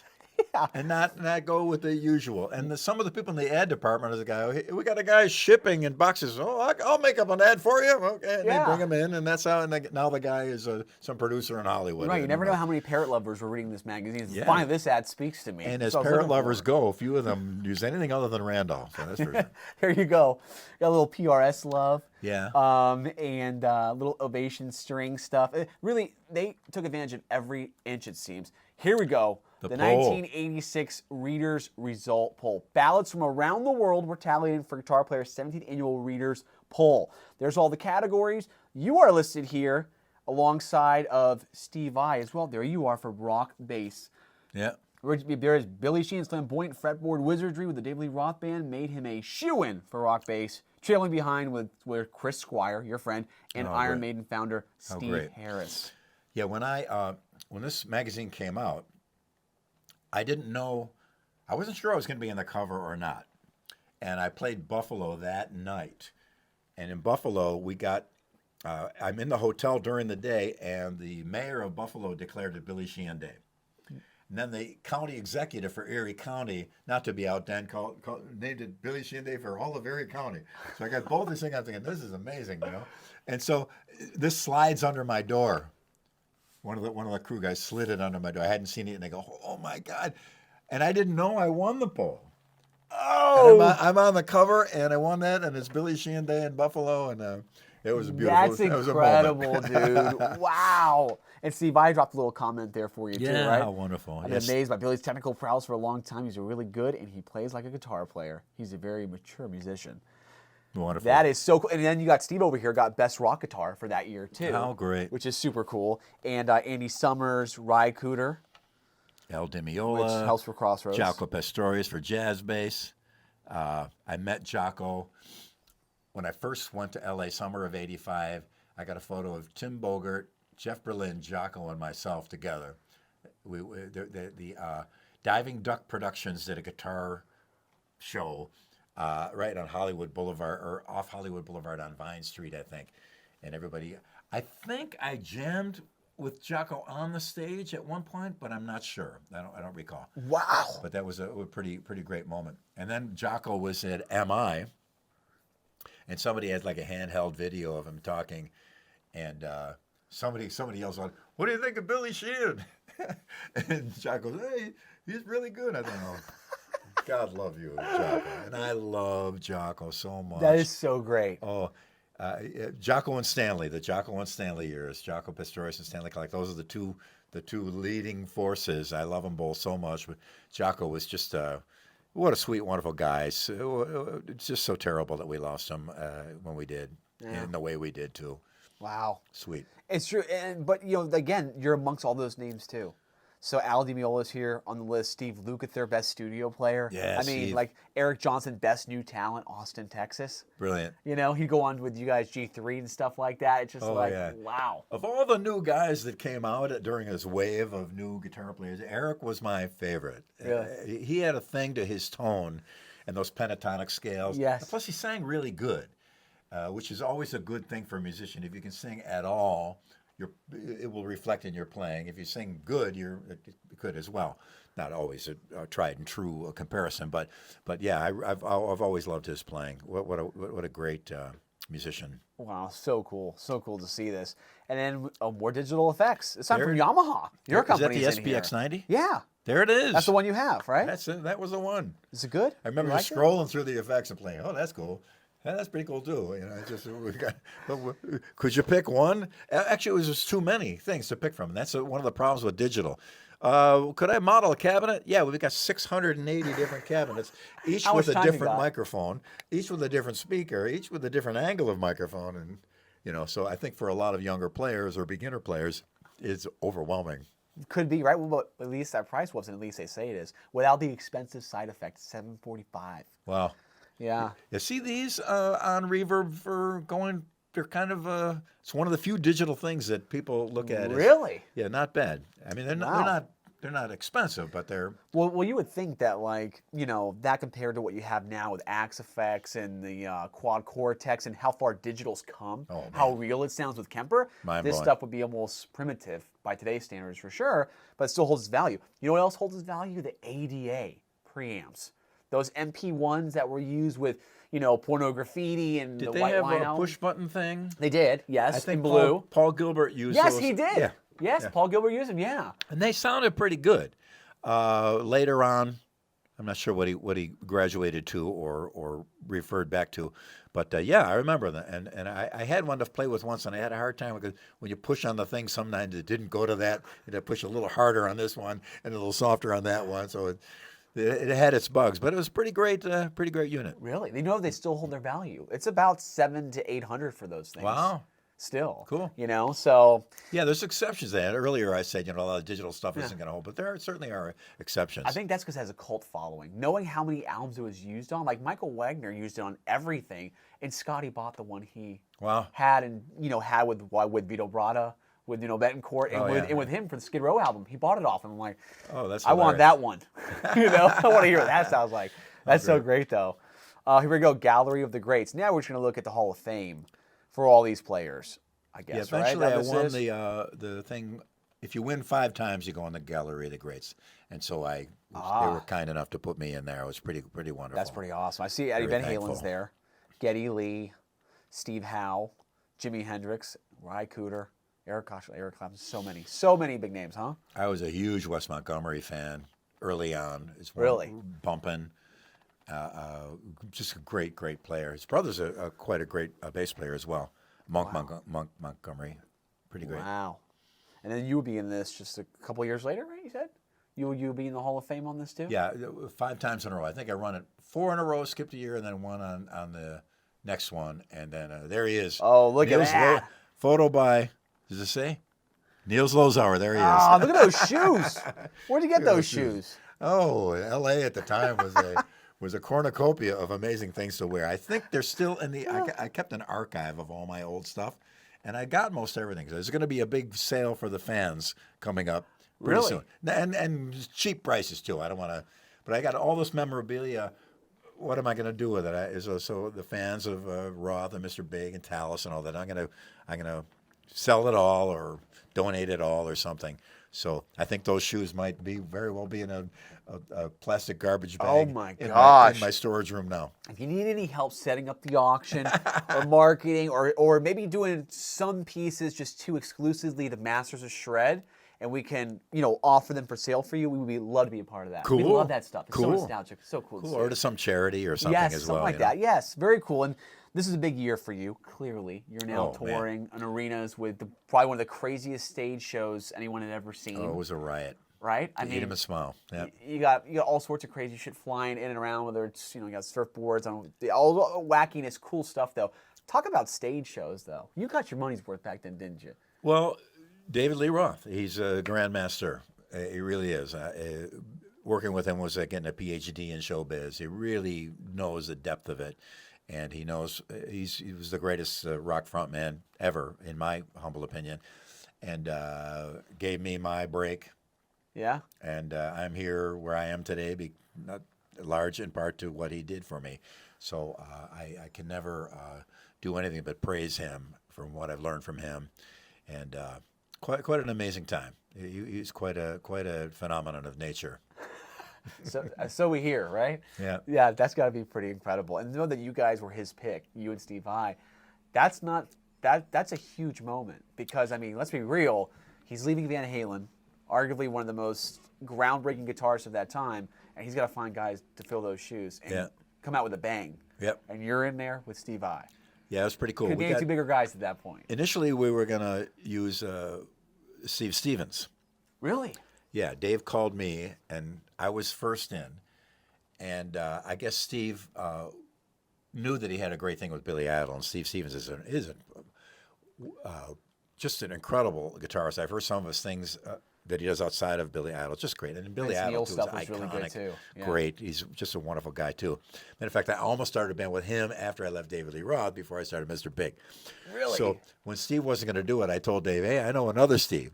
And STEVE VAI and I were going to maybe work together because we're both on the same label, Relativity Records. Yeah. So, but I had to keep everything so secret. So I was out one night at the Rainbow, and Steve was there. I go, Steve, how's it going? Good to see you. He goes, I said to him, there might be a gig coming up that you might be interested in. I can't talk about it. He goes, I think I know what you're talking about. And so sure enough, we had him down, and he's the perfect guy for the Frank Zappa kind of sense of humor and all that. So pretty amazing. And I'm sure Dave liked it when he heard him make his guitar talk, right? Oh, that was great. Dave's like, this is what I needed. This is perfect. Yeah, I don't think anybody had done it at that point. And just like, he's as quirky and wacky cool as Eddie was with this stuff, right? I think I have one of the early takes where Dave is saying different things other than, hey, let's roll up on the sidewalk and take a look. It was different. Really? Steve does something. He says something about your girlfriend. It's pretty funny. So I gotta wait till I can ever sneak that stuff out to the public. But oh my gosh, yeah. That'd be so great! Wow, what a crazy time. So you're talking out about your practice regimen, your warm ups for your hands, stuff like that. You said you tried drums for about a week. Realized you couldn't get the drum set because it was too expensive. But stuff like that, your upbringing, because this is your first full cover. Yes, sir. So the world's being introduced to Billy Sheehan, and it goes on here, and you talk about how much you love great rhythm players. Yeah.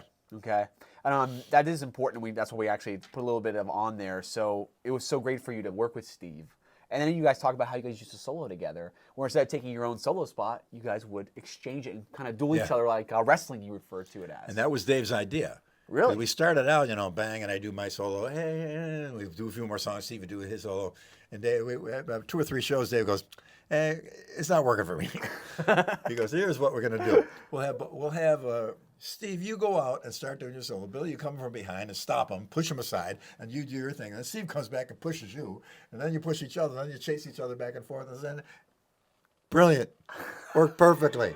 The audience went out of their mind. Because people didn't know what to think. I come walking up behind Steve while he's doing his amazing, and I reach over and just stop him. And he, of course, I'm not an actor and never will be, but we did our best. He's all pissed off and, upset that I stopped his playing. And then I start doing my thing, and the crowd roars a little bit. He comes up and pushes me. Well, yeah, what's this? That was all Dave's idea. And you could keep that going for a long time because people didn't have the internet where they could go post a picture and give it away. And word wouldn't travel that fast unless you had a monthly publication you'd wait 30 days for. Exactly, yeah, exactly. So, wow, you get away with a lot more back then. Pre-internet, word of mouth. Better times, huh? Very cool. And on this page is the Hurricane. The Hurricanes, which I think Jason Becker and I believe really? Marty Freeman were endorsed by them when they did Cacophony. Oh, interesting. But look at what this says. The guitar that swept across the world is now taking America by storm. Watch out, Kramer. The Hurricane is here. Ooh. Wow, you really call out one of the biggest dogs in the yard. And I remember, I think it was Gibson put out an ad once that ridiculed Fender and Kramer. They called Kramer Cromer. And I remember when the ad came out, everybody kind of raised their eyebrows like, Gibson, you don't really have to get down on the dirt and fight these guys. You don't have to acknowledge it. You should never I think it was Gibson who did it. Again, Well, it was crazy because you know what? You go to some of these magazines, they'll show you the top-selling guitars at that time in the back of them. Kramer was kicking everybody's ass. Oh, they were on fire. On fire, man, Yep. So I understand, but you don't see this brand anymore. That's another brand that's long gone. Yeah, it's tough starting any business. Oh, yeah, definitely. Restaurants, guitar companies, cabinet makers. Man, it's tough to sustain that and get the sales up and pay your staff and do the shipping and insurance. Shipping, what a nightmare. It's not easy. Yeah, no, it is tough.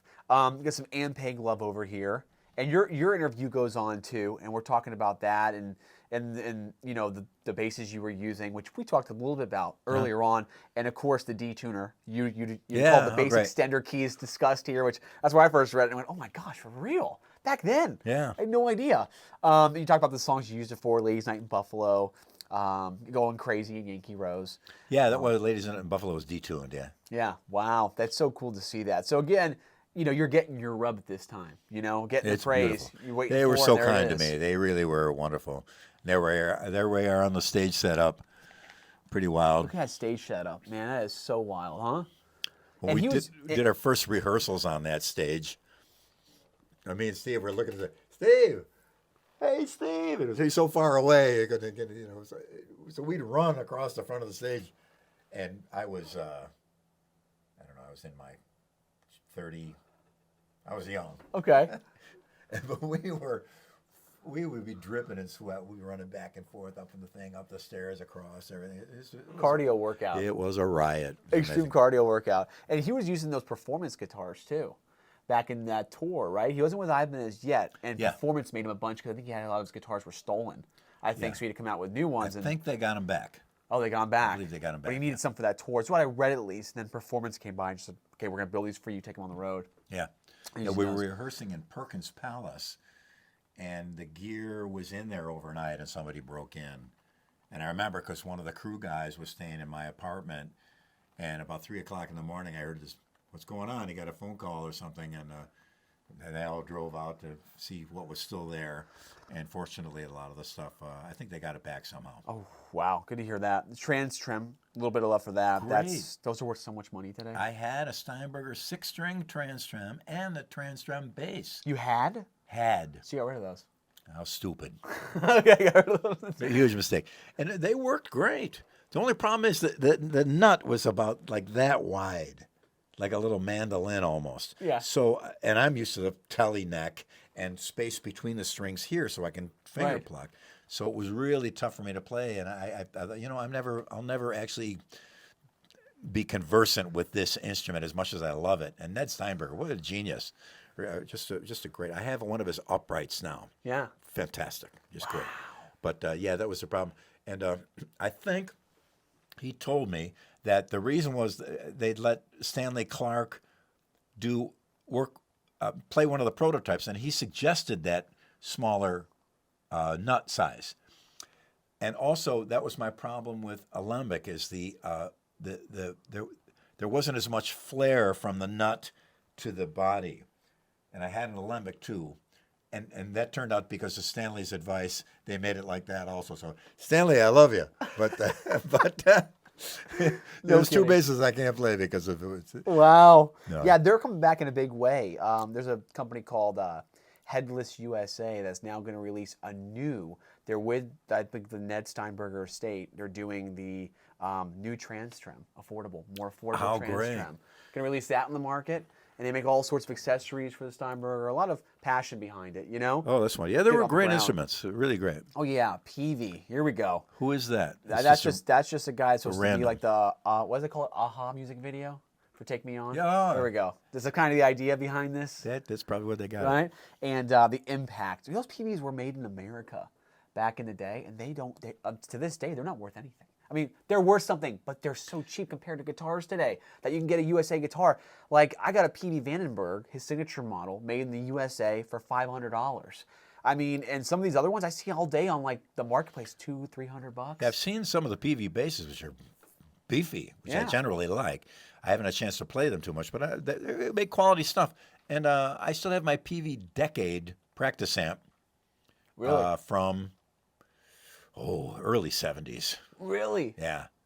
Wow. And it's got a great distortion on it, and it's a tiny little thing, but it's really great. I know because the transformer broke off from it, so I actually used a coat hanger. Dude, you keep everything. This is really impressing me right now. I'm really blown away by this. I used a coat hanger. I made little eyelets on the end and put it and bolted it back in. And it's still working. Nothing goes to waste. I love that. That's very cool. More Carvin stuff. Yeah, They're paying a Carvin lot was- to be in here, man. And they were mail order, so this was Yeah. kind of their thing. Isn't that wild? Here we go. Maxima Gold Strings. Who's that? That is Earl Slick. Oh, Earl Slick, great. Yeah. You know what's crazy too? If I'm right on this, I think Dweezil's still using their strings. They're still around. He had solid gold strings on his guitar too. His new guitar by Shabbat. And they felt great, but have you ever played those kind of gold strings? No, I'm a creature of habit. Once I Yeah. got used to the feel of those roto sounds, they grab your finger because they're rough. So when you pluck, you get a. It's. At one time, I tried another famous company's string, got on stage, and we had to stop the show because my fingers were slipping so easily on the string. My wrist was blowing out, and I'm thinking, I got 10 more shows to do. Who was that with? Who was that with with? Talas back in the day. Wow. So I went took them off with the center of the song. Sorry, everybody. Went up and we finished the set. I want to hear how that phone call went when they said, "So, Billy, how do you like the strings?" Let me tell you about that. I got some good news and some bad news. Yeah, exactly. Packaging is great. Oh, that is great, though. That is great. Is that Joan Jett? No, you would think. No, that is just, I believe, a model with their Hondo. Remember Hondo? They were like your area too. Hondo, yeah, I remember that. The high-end copy guitars, like, Dragon on there. Because come on. Come on. That is no so, fair. come on. Come on, you guys. We know what that's supposed to be like. And he was not cool with that either. When bet he Charvel wasn't. did it, they like tried to sneak a couple out the door with the stripes on. He's like, okay, I'm done with Charvel now. Hey, Wow. Kramer, ready to go on this? Yep. And that was the end of it. So Wow. you can't do that. And you know where they were heading with that. Oh, wow, a Tele acoustic. And you got your pickup right there. This is crazy Interesting. times, very ambitious times. Yeah, there was a guitar lot player. of innovation, a lot of copying, and King of the incredible jungle. time. Hondo. Love it. Ron Achette, Jazz Variations. I don't even know the man, but I'll bet he's amazing. Oh, I'm sure. They always And came with those little things. the sound page. Yep. There it is. That's your sound page collection. I did one. The first one I did was Tony McAlpine, Really? Billy's Boogie. It was a bonus track Tony wrote, and I did like a long ass bass solo on it, And then I did another one, I think, with 𝙃𝘎𝙄𝙀𝙎. And there might have been a third one, I'm not sure. Wow, no kidding. Yeah. Wow. But it was so cool. You would pull it out, put it on your record player, and it Yeah. worked. Isn't that crazy? Amazing. In a magazine, right? Which they would have CDs later on. I think Guitar World started doing that in the 2000s. They would put a CD in there. Yeah. Like, I think it was a CD-ROM. I'll bet somebody goes back to the vinyl. It's going to be a big thing. Oh, yeah. There you You go. heard it here first. Those little small ones, right? You start collecting them, guys. Oh, we got more. There's more boogies here. Small Yeah. caliber boogie, Arsenal features. This is what you're talking about, probably, right? They get really intricate. Yeah, with like the, I said before, they do a lot of explaining. Which I think is that's really, what I had. The Studio 22, I believe. It had really great cleans. I remember that. Yeah, they're great. Mesa Boogies is such a great company. They really are, right? Yeah. Have you played them now with Gibson? Over the control over them after Gibson bought them? No, it was Randy and Raven were the two people that I forgot their last name. Okay. Randy and Raven, they made that stuff out of the Bay Area. I believe that's them. Yeah. Yeah. I haven't tried any of their newer stuff, but I've when a big company takes over, it can go either way. Yeah. Ampeg was made by St. Louis Music after they acquired the Ampeg company. They did a great job of it, and then they got sold off to another company, and they were manufacturing in China without boots on the ground. So any manufacturer said, hey, we can save money by doing this and this and this and changing the circuit. And no quality control? Oh, my God, it was awful. I was doing a clinic, and the amp failed. An Ampeg clinic, and the amp failed. And there was a company in L.A. that would be the kind of in-between. They'd get all the amps, plug them in, and make sure everything was working. Out of 75 amps, 5 of them worked. Ooh, that's bad. And it was rough. So they fell off the face of the earth. Now, Yamaha owns them, and they are rock solid. Good old Yamaha. Yamaha comes right to They're bat. not going to put out anything unless it's perfect. And they're SVT now. Dino, the guy who takes care of that of Ampeg, along with Yamaha, I heard him at an amp show playing. That's an SVT. And I just read, listened to I think it was an audio history of an interview with a guy who created the SVT. Yeah. And all the explanation of what went into the cabinet. An amazing amount of work went into that amp. Oh, yeah. And it sounds the way it does for a lot of reasons. And the new ones are rock solid. I got to hand it to Yamaha. They really nailed it. Man, Yamaha's so good. I remember the Pacifica 2112s, I believe they're called, which was what Bill Leverty of Firehouse was using. Signature models back in the early 90s. And they put out the blue Saraceno. Plaid, Yamaha. Yeah, I remember that too. Oh God! You know what's funny about that? That was in the Brady Bunch movie from the '90s. Wow! When they went to Sears on the escalator, that comedy movie they made. Yeah. Like, guys, we're going to Sears. Literally, the older son is coming down. I think Greg was his name, with the blue Saraceno, as if he bought it at Sears. I don't think you could have bought that at Sears back in the day. But I saw him like, oh my gosh, the blue Saraceno guitar. That's amazing. Those are hard to come by. Yeah. The Yamaha guitars are kill. They were great. But they never did what Ibanez did, getting a bunch of young, new endorsers and getting lucky and picking the guys that went on to do their thing. Of course, it could be argued that with the support of Ibanez that helped them get there. It's true with many of it did. But then they were smart to pick STEVE VAI and Paul Gilbert and people like that. They have that new kid now, that Mancuso kid who finger picks everything. Yeah, he's doing the Yamaha. Really? Yeah, he's a Yamaha artist. Woohoo! So that's pretty big. Yeah, he with his finger picking, that would be a chicken. That would be chicken. Right? It's a Nashville thing. He does a lot of things that similar to what I do, which makes me feel good because it verifies that it's the right thing. Because somebody that's that good is doing it. Same with Niels Henning Orsted Pedersen, stand-up player, plays with 3 fingers, in the same manner. The same sequence. When I saw that, I thought, ooh, no, I'm not completely out of my mind. Somebody that's that amazing does it, so I'm cool. I'm not barking up the wrong tree. Right. Yeah, he at Mancuso, mind-blowing. Yeah. God, just great stuff, man. And I don't even call him a kid. He's a man. I just call everybody kids. That's how I do it. Very cool, though. Now going to some more stuff here. Oh, look, there's an ad for my record. Look at that. Look at every little inch. Hear Billy Sheehan with Talas. Sink your teeth into that. And Live Speed on Ice on Combat Records, which was originally Relativity. Wow. And Important Records. Import was in capital letters because they were importing records from Europe. And then they became Relativity Records. They signed Talas, STEVE VAI, a couple other artists, and then became Combat as their more metal label. And that's who put out Sink Your Teeth Into That and the live Speed on Ice, 2 Talas records that came out. That's Relativity. And you know what's funny? Okay, a good buddy of mine, his girlfriend worked at Relativity Records back in the day. Oh, she would know all about that. They live out here. And he really? told me she has a storage unit that is full of big binders with pictures, articles, everybody with Steve in it. Probably has you in it. Probably. Plaques that were on the wall and everything. Wow. And I said, we got to go over there and do a video. We got to visit the storage unit. Or call talk about that backstage auctions. Oh, And just let them Yes. list it all. They did Yes. that with Alex Van Halen's drums. He Yeah. got rid of everything. yeah. Pretty amazing. It was quite wonderful that he opened that up to the fans and stuff. That is, yeah. That's That's a big, cool. that's But a they big could deal. do that. There's probably several other instances of something similar to that. Yeah. Where somebody's got a room somewhere filled with the most amazing stuff ever. Right, that everyone would love to see and enjoy, right? And that's Like opening up one of the pyramids, Right? Exactly, dude. I agree. There were some crazy ads back in the day with this. Yeah, they stuff, tried to right? get the motorcycle guitar connection. Right. Now, is that supposed to be like a Prince kind of thing, being purple? Or what's the deal with that? Because I feel I'm not really sure. I don't why know. they- I don't know. I Purple was never, motorcycle plugged in. I wasn't the motorhead of my family. What's this here? It's the use your Rockman on stage, a mount for your Tom Scholl's Rockman. If you want to use it on stage, the rack mount for it. There it is. Billy Gibbons, Steve Stevens, and Rudolph Schenker all have all purchased. Do you think they really purchased that? No. They were given that. Yeah, for sure.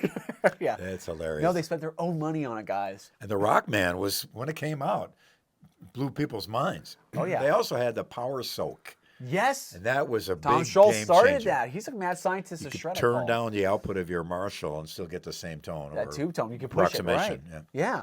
I saw this guy too. He's still building guitars. So he's still out there. I think he opened up like a guitar building school in California. So Wow. he's doing this crazy woodwork. Brilliant. You know, this was a very high-end boutique guitars, I'd say, back in the day. Oh, cool. Here we go. Marty Stewart. I Here we don't go. know who he is, but he looks like he knows what he's doing. He's got a Telecaster. That's all you need to know. Yep. Yeah, that's the Nashville. Yeah. That's a Nashville thing. But it's a lot of Jeff Beck used a Telecaster in the Yardbirds. I think a Stairway to Heaven solo was done on a Telecaster. Hey, your singer in one of your bands, Richie Kotzen. Yes, he's a Telecaster grandmaster. I was just telling him how good his Telecaster is. Oh, he's great. Oh my gosh, Yeah. it feels so good. And it's So all fingerstyled now too. yes, you know what's crazy? When Franklin Guitar Works get those, they're gone within an hour. They're gone. They are okay. sold, and I got my hands on one before it happened, and I said, if you guys ever see another one, can you let me know? And literally, they couldn't hold on to it because it was gone. They go so quick. They great. feel amazing. They sound great. Oh, I have one. He was kind enough to lay one on me, and it's just glorious. My original guitar that I wrote most of my songs on was a $35 Schecter Tele body that had a knot hole, so it was a reject, similar to the stuff at Franklin. And a guy sold me a bag of Fender parts, a Jazzmaster body, a Tele neck, and a bunch of hardware for $35. And I put the Tele neck on the Tele body. How long ago was this? How long ago? Mid-70s. Wow. And that's what I wrote, Shy Boy and Sink Your Teeth Into That and all that stuff. A lot of Mr. Big stuff, all written on that guitar. A lot of Schecter, with just Schecter parts in a way. Yeah, they were doing their parts. I think Nuno did the same thing. That's how the N4 was born. I think in our interview, he did mention it was a Schecter body. Oh, wow. He's got a parts bin, found the body, slapped it on. Again, it wasn't finished. There was no finish on it. A little bit of oil on Yeah, mine it. has no finish. Wow, that's wild, huh? Super cool to hear that. Right on. There you go. Manny's Music. Yeah, there God it rest their was. souls. They were legendary. And you know what's funny too? People don't actually remember when you watch the Paradise City music video, you see Slash go into Manny's. Oh, how great. He buys a guitar. It's just Yeah, like, fantastic. oh, legendary, man. It got some more. Learn from the best with Jocko here. You can get Jocko, DCI. They were a pretty big company in the video department. They had a lot of great artists. And just the enthusiasm to get better at Oh, your yeah. craft. I mean, they had all these little outlets you could send away for tapes. Pre yeah. YouTube. I still had people write to me and say, I got your, I think I did 2 instructional videos. And they still got them and they still, watch them and stuff like that. But one of them, I said one thing in one of my instructional videos that has had more impact than anything else I've ever said by a long shot. And I was talking about when you're practicing, you're seated, but when you stand up, your guitar drops down here. Yeah. So adjust your strap so it's in the same position as you are when you're seated. Right. And I have more people now saying, hey, here's a lick, and they don't care about that. Yeah, but the right hand technique, I don't care about that. I don't care about that. But the strap length, and so many guys said it totally changed the game for me. That I could now all the instead of the guitar being down here and you can't play it. Because I remember seeing guys in a dressing room just, wow, he's a pretty great player. He goes on stage and I go, what happened? Really? Because the guitar down You're here, kidding. he can't do it. So that one thing that I said on that one, I got more response than any of my fancy schmancy ridiculous You licks. do sacrifice a lot when you play that low, and there are very few players that can play that Looks low. better. It looks better. And you do have your players. You got your Zach Wilds. Doug Pinnick. Way low. Doug Pinnick is in a different zip code with he's that so great. bass I than love when him. he's it's incredible how low he can play. I love him. Amazing. So much. I love King's X. So good. Me too. And Nuno Betancourt plays so low too, and he's doing the he's string low. skipping, and it's like, Yeah. I guess if you can get used to anything. I Yeah. just saw a guy that had like no hands and a kind of appendage on a birth defect or something. Sad. He's killing. He was all over the neck. Brilliant. If you didn't see it, you would have no idea. You go, but guess how what? high was his guitar strap? That's what we really See, want to that's know. the thing. It all goes out the window. That's all people care about. I don't mean to diminish the poor guy. Vigier. Wow, it's like their early ads. French. Now, have you ever played one of these before? I think I've picked them up a couple times. They're great. They're, like I said before, it's hard to find a bad instrument, and the French are wonderful at so many things. Artistically, making an instrument, I'm sure they're quite awesome. But at the time, it was an explosion of different kind of instruments. When I grew up, it was Fender and Gibson, maybe a little Guild. Oh, there's a Rickenbacker here and there. Here and there, yeah. But it was mostly Fender and Gibson. But it's a good thing. So many people innovate, and then Fender and Gibson got to go, hey, look, these guys figured this out. We got to better step up our game. Everybody wins. Which is true, because even in this shred era, I always call it the shred surgence. In the 80s, you look at like what Gibson was putting out. Remember when, I believe it was Wayne Charvel hopped on the design team at Gibson, and they were putting out, literally, shred-shaped headstocks. Yeah. And like humbucker singles on a Gibson. And they didn't really do well. That's the thing. Yeah, I want Gibson to be Gibson and Yes, Fender to be Fender. but they tried to stick in there. You know what? Let's be real, but wasn't really for Slash bringing them he brought back that Les in a Paul big back, way. yeah. Big way, you know? I mean, you had Cinderella, but that was the same time with Tom Kiefer. They were kind of in that Slash Guns N' Roses age, but Slash really brought it to the forefront. Yeah, he Les really Paul did. again. And prior to him, Peter Frampton and But you're going back in the 70s now. Mick Ronson, too, Yeah. another David Bowie, another great Yeah. one. But it's such an iconic instrument. But so when they came out with the Grabber and the Ripper bass, Oh, yeah. a good idea. The movable pickup, I think Alembic started that. They had a pickup on rails that you could move and get different tones. I think Alembic started it. And then they picked up the idea to move it. It's a good idea, but when you do an instrument, there's so many factors that got to be in place. Yeah. The way the neck feels, the way the body feels when you're holding it. And you get one of those things wrong, it can really go down the wrong street. It's true. There was one Gibson I really liked, which is called the Gibson M3. I don't know if you remember it. And it was a really crazy elongated upper left horn and a reverse banana headstock like the Explorer, but it was reversed. And it had shark inlays on maple fretboard. Reverse banana. It's just, dude. Yeah, and they're super shreddy, and they haven't really caught on as much. They're getting up there now. But There will come a time 50 years from now where people say, oh my God. maybe after the this M3, maybe after this video they're gonna go $100,000. right. Oh, we'll get right now. Right, exactly. Biamp. Electronics. I remember Biamp Electronics. What do I recall about them? I'm not sure, but they made a couple things that we used in our PA or something. Really? But it was pretty good stuff, if I recall. American Company Meets the Challenge. Riff books on tape. A lot of that. Man, there's just like, oh, There's here we go. Yamaha. And there's Performance. Performance always had Yeah. ads, it seems, in the magazines. Again, for the... This is on Ventura Boulevard? It's still there, you know. No, Performance. No, that's on Cahuenga. When Ventura turns into Cahuenga, past Paquito Mas, or maybe it is still Ventura Boulevard. But they did a couple things for me. They may be the ones that, no, it was Valley Arts. I had a badass bridge on my Fender, and I chiseled away to get it in, and I had it in the wrong place, and I had to re-chisel the hole, and it was a mess. So I had them, could you just take this off, get a piece of wood in there correctly, and then put a normal bridge on it for me? And that was Valley Arts? Yeah, Valley Arts. Valley Arts. That's another one you don't hear much about, but Performance is still having a shop. They still have a shop out there. You can still buy guitars. Yeah. It's just a very hard market to gauge. I got a Performance, which I'll show you right here. This is actually a Performance I got. I got really lucky. Great. This is a storage unit find. Lambo Orange Kahler, and I did the dirty of taking the neck off to see what's underneath. I believe the neck is stamped 1984, January, with their address, and the body is stamped 1985. Brilliant. So this is like really, and it is of that time, man. It is of that time. Really cool, and you know what? I'm thinking about just putting it on the website and listing it because I never play it. I never play it. I know someone else out there will really enjoy it. This is a real shredder. You got people selling shredder guitars that are supposed to replicate the older ones for $3,000 starting, $4,000. This is the real deal, folks. Stamped in everything. Remember, time of STEVE VAI, 𝙃𝙀𝙀𝙀𝙀 𝙀𝙀, no joke. You should put a little handcuff around here and the other end on the stand so nobody walks away with it. Exactly. So maybe check the website, mastersofshred.com. You might see it up there. Maybe we'll do a little payment plan option. So if you want to make payments, you can get it. Something cool. Definitely a part of Shred history with Performance. Very cool. Cool, yeah. Yamaha again. Got acoustics. Yeah, they their got acoustic effects. guitars are amazing. We had...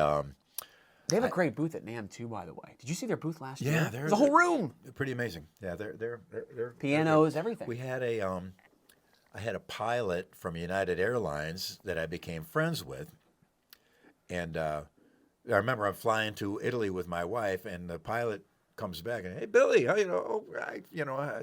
So he was an international flight, and I had a problem with United at one point, and I posted about it, and they don't like that because because they gave me so much trouble checking in and all this. It was a catastrophic nightmare. So he contacted me, said, "Hey, I'm really sorry. That's not your fault, whatever, But I was a loyal United frequent flyer guy." So he gifted me, and I didn't know he could do this. Global Services, which is the highest tier United Airlines frequent flyer thing, and they only give it out to certain people. It doesn't matter how many miles you fly or whatever, but you can't get it any other way than they kind of gift it to you. And so when you're at the gate to go out, uniform military and global services, you may board first, and always first boarding. Any trouble with anything, you call that number, it's fixed instantly. Wow. We were in some godforsaken country with, I think it was Sons of Apollo. We were having a hard time getting the gear and everything, and I saw a global service. Hold on a second, I went over, bring it all over here. Amazing. So he was so kind to do that. He had a son that played guitar, and I had to pay him back somehow. And so I talked with the son. I said, hey, why don't you look through the Yamaha catalog and find a guitar that you think might be right, and I'll see if I can get it for you. Okay. So he calls me back. Yeah, what about this? The number D87349, whatever. And I called Yamaha and said, okay, well, check it out. They called me back and said, no, it's handmade in Japan. It's like $7,000. It's a major, serious instrument.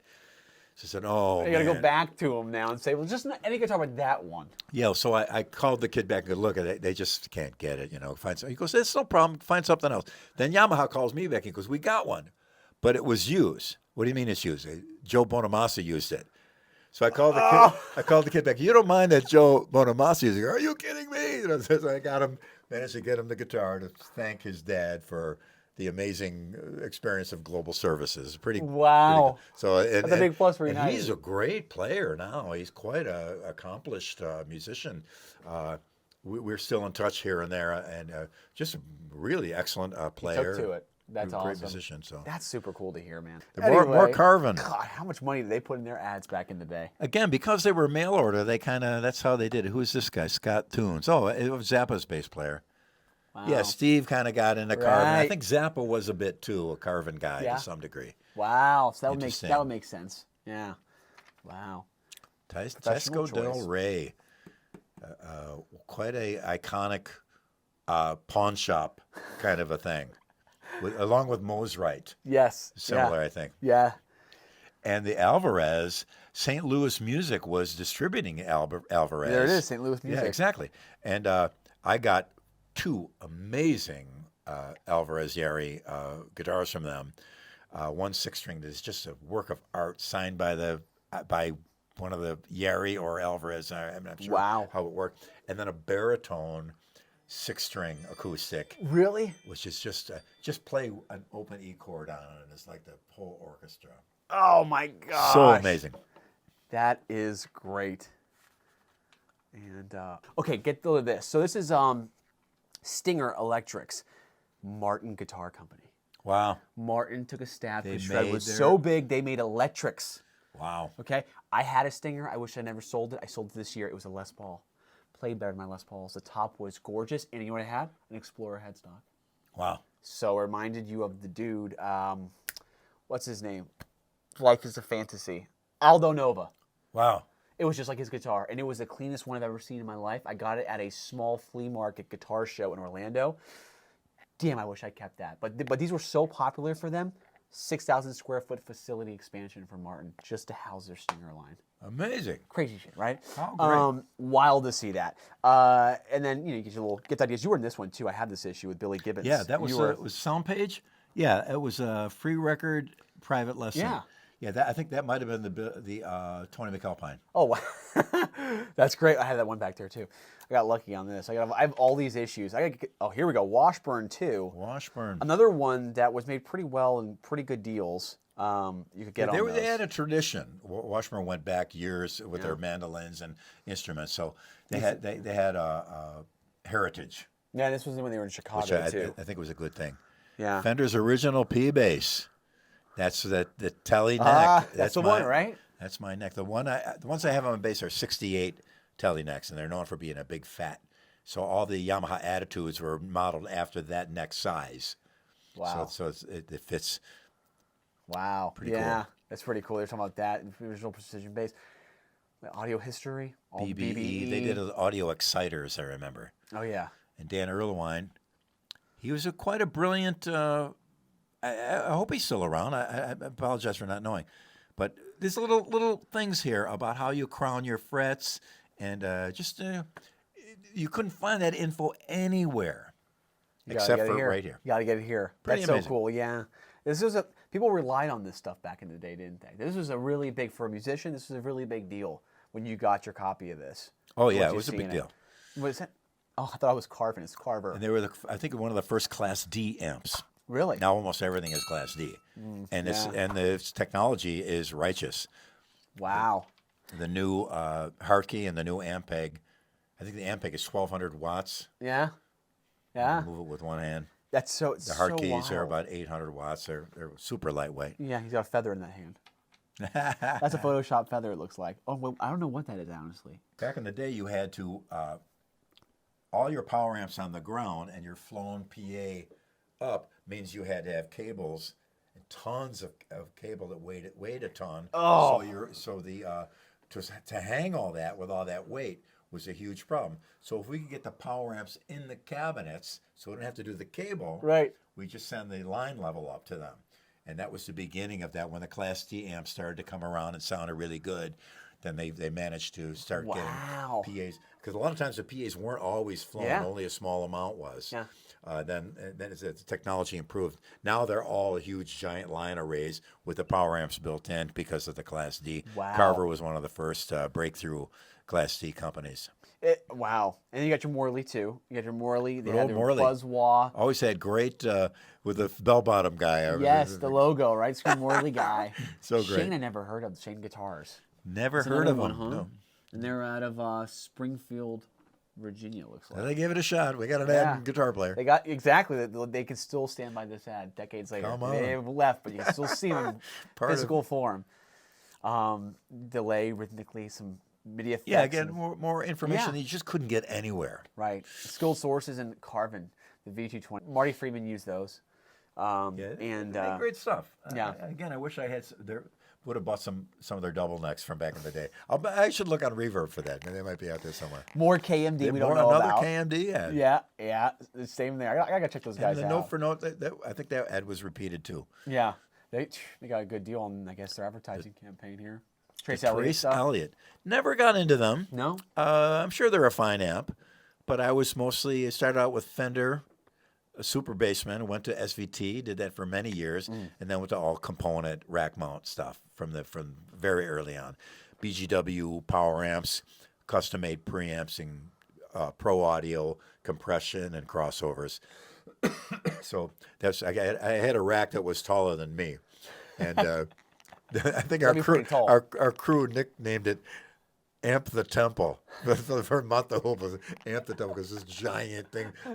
And I put stuff with blinky lights in it just because of the lights. Oh, really? And people would look at it, oh, what is that doing? And nothing really. It's just blinking. It looks like there's a lot going on, right? Yeah, it's pretty good. Oh, this is really cool. So there are a couple different things here. I've heard about the PV Butcher. Yeah. That's really some crazy high gain amp for back in the time, and they still fetch good money. When I see them, there are low end 800, upper. Was it a solid state? Above 1,000. No, I think it was tube. Okay. Because it does say PV had, like in my little decade, their saturation knob, it's actually sounded pretty good, and it was solid state. Yeah, I hope I'm not. Oh God, I hope I'm not wrong on that. Maybe no. Wait, the head was $499 back then, but wait, is it solid state? Oh gosh, I may say no. With 2 4x12, no. Oh no, it is all tube. It's all tube, right? All tube. But I heard good reviews. Like the high gain input utilizes an extra tube stage to produce 32 decibels of additional gain. Yeah, the extra gain stage. My Pierce preamps, I did the same thing. Yeah. I do an extra gain stage. Really crazy stuff, but you know. And the Mesa Boogie also does the same thing. They had that extra. Yeah. People got wise to that. See, I would go and look at something like this and try to grab one just for the oddity and novelty of it. But then I heard that supposedly Hartley PV, is that his name, or PV Hartley, whatever the owner of PV is, Hartley. He did say that they would never remake anything; they just make it better. So they would never go revisit an old model or offer it again because technology today is better, and technology always gets better. I don't know if that would pertain to some of those older PVs or not. I'm not sure if that works when you figure in the nuances of audio, because a great tube amps from back in the day are still held up. A Fender Twin from 1965 is going to be a Plexi. Yeah. Right. Now again, I'm not 100% right on that. I see his point, though, and he is right. We have technology now that dwarfs what we had, but there is, and again, is it new wine in an old bottle or old wine in a new bottle? The psychology of it is a part of it. Now, I may get fact-checked for that comment, belief that he believes that, so I may not be right. Don't hold me to it. But this is really cool, too, the autograph. And again, Kahler was so big. Autograph. Amazing. They opened up for Van Halen for a while because Dave was friends with their drummer, Kenny Richards. And Kenny was, matter of fact, when I was in LA once, before I went to Barney's Beanery, and Kenny and Dave were at a table, and I went over and said hi quickly. So they were good friends. They used to jog together. So I always heard there was beef though between him and Eddie because he was doing the tapping, a lot of articulate tapping. I don't know. I don't know. At least when they were opening, I heard it was like something. I got to go look into it. But with Steve Lynch, because tapping was so hot, he was doing some pretty good melodic stuff too. You had they were great. Band. Everyone was doing tapping, right? But when it came to the guitar stuff, you had your guys that stood out with the tapping, right? Eddie, Vito, big time, right? And then his tapping was pretty sick too. Your tapping is ridiculous too. As you knocked it out, but you know what I mean. So it's but as your opening act and your thing is this thing, and the opening act comes out and does it too. No offense to anybody, but I would say we've got a chick singer that comes out in a little mini skirt and get an opening act with a chick singing. Well, wait a minute, we do that. That's right, okay. Hold on a second. I got wear you. a longer skirt, please, or something. Well said. Okay.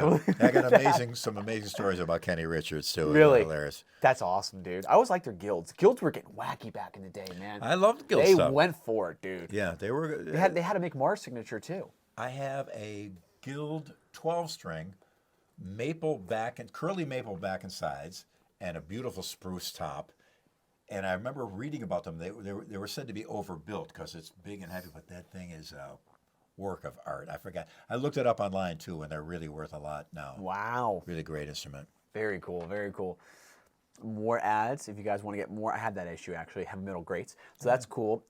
Giveaway for a masterpiece of Patillo. $5,000 value. That would be the ugliest headstock I think I've ever seen. I don't know what that is. That is not a looker. You lost me there. Well, at least they kind of copied it on the horns here, which are probably the worst horns. Oh, that's sorry, weird. Patillo. I'm sure your basses are amazing, but yeah, it's like, okay, how do we get some inspiration for this? Can you hand me that napkin? The guy blows his nose, and there you go. Looks like, he's all look at that. There it is. Draw that. Yeah. Oh, we're gonna get some hate for that. I'm sure there's gonna be one Patillo guitar lover out there who goes, "How dare you? How dare you? He's a legend." Prepare for the death threats. Oh, they're coming. Yeah, I've got. TC made some great stuff. Yeah. Rick Turner, he made a guitar called a Renaissance, which is a semi-hollow body baritone, and I bought one, and it was great. I sold it off just because I really didn't have a use for it, and I had a small apartment at the time. I wish I wouldn't have, but he was just a legendary alembic forerunner. Wow. Just a brilliant luthier. I think the Lindsey Buckingham guitar. Wow. That was Really? Rick Turner, yeah. Wow. Wow. I think he's passed away not too long ago, too, sadly. But what a brilliant luthier and visionary, quite frankly. Wow. Harvey Citron, I know. So it's the Archtop Jackson Soloist. I think that was very new for the time. The original neck shape was emulated for this guitar. It was on a 59 Sunburst Les Paul. Wow, this has been described as classic, and this guitar is a tribute to that. That's a fat neck they got on there, huh? Maybe not. It was a thin one they were using back then. Ken Miller and Steve Miller Band. Well, advertisements. God, Carvin.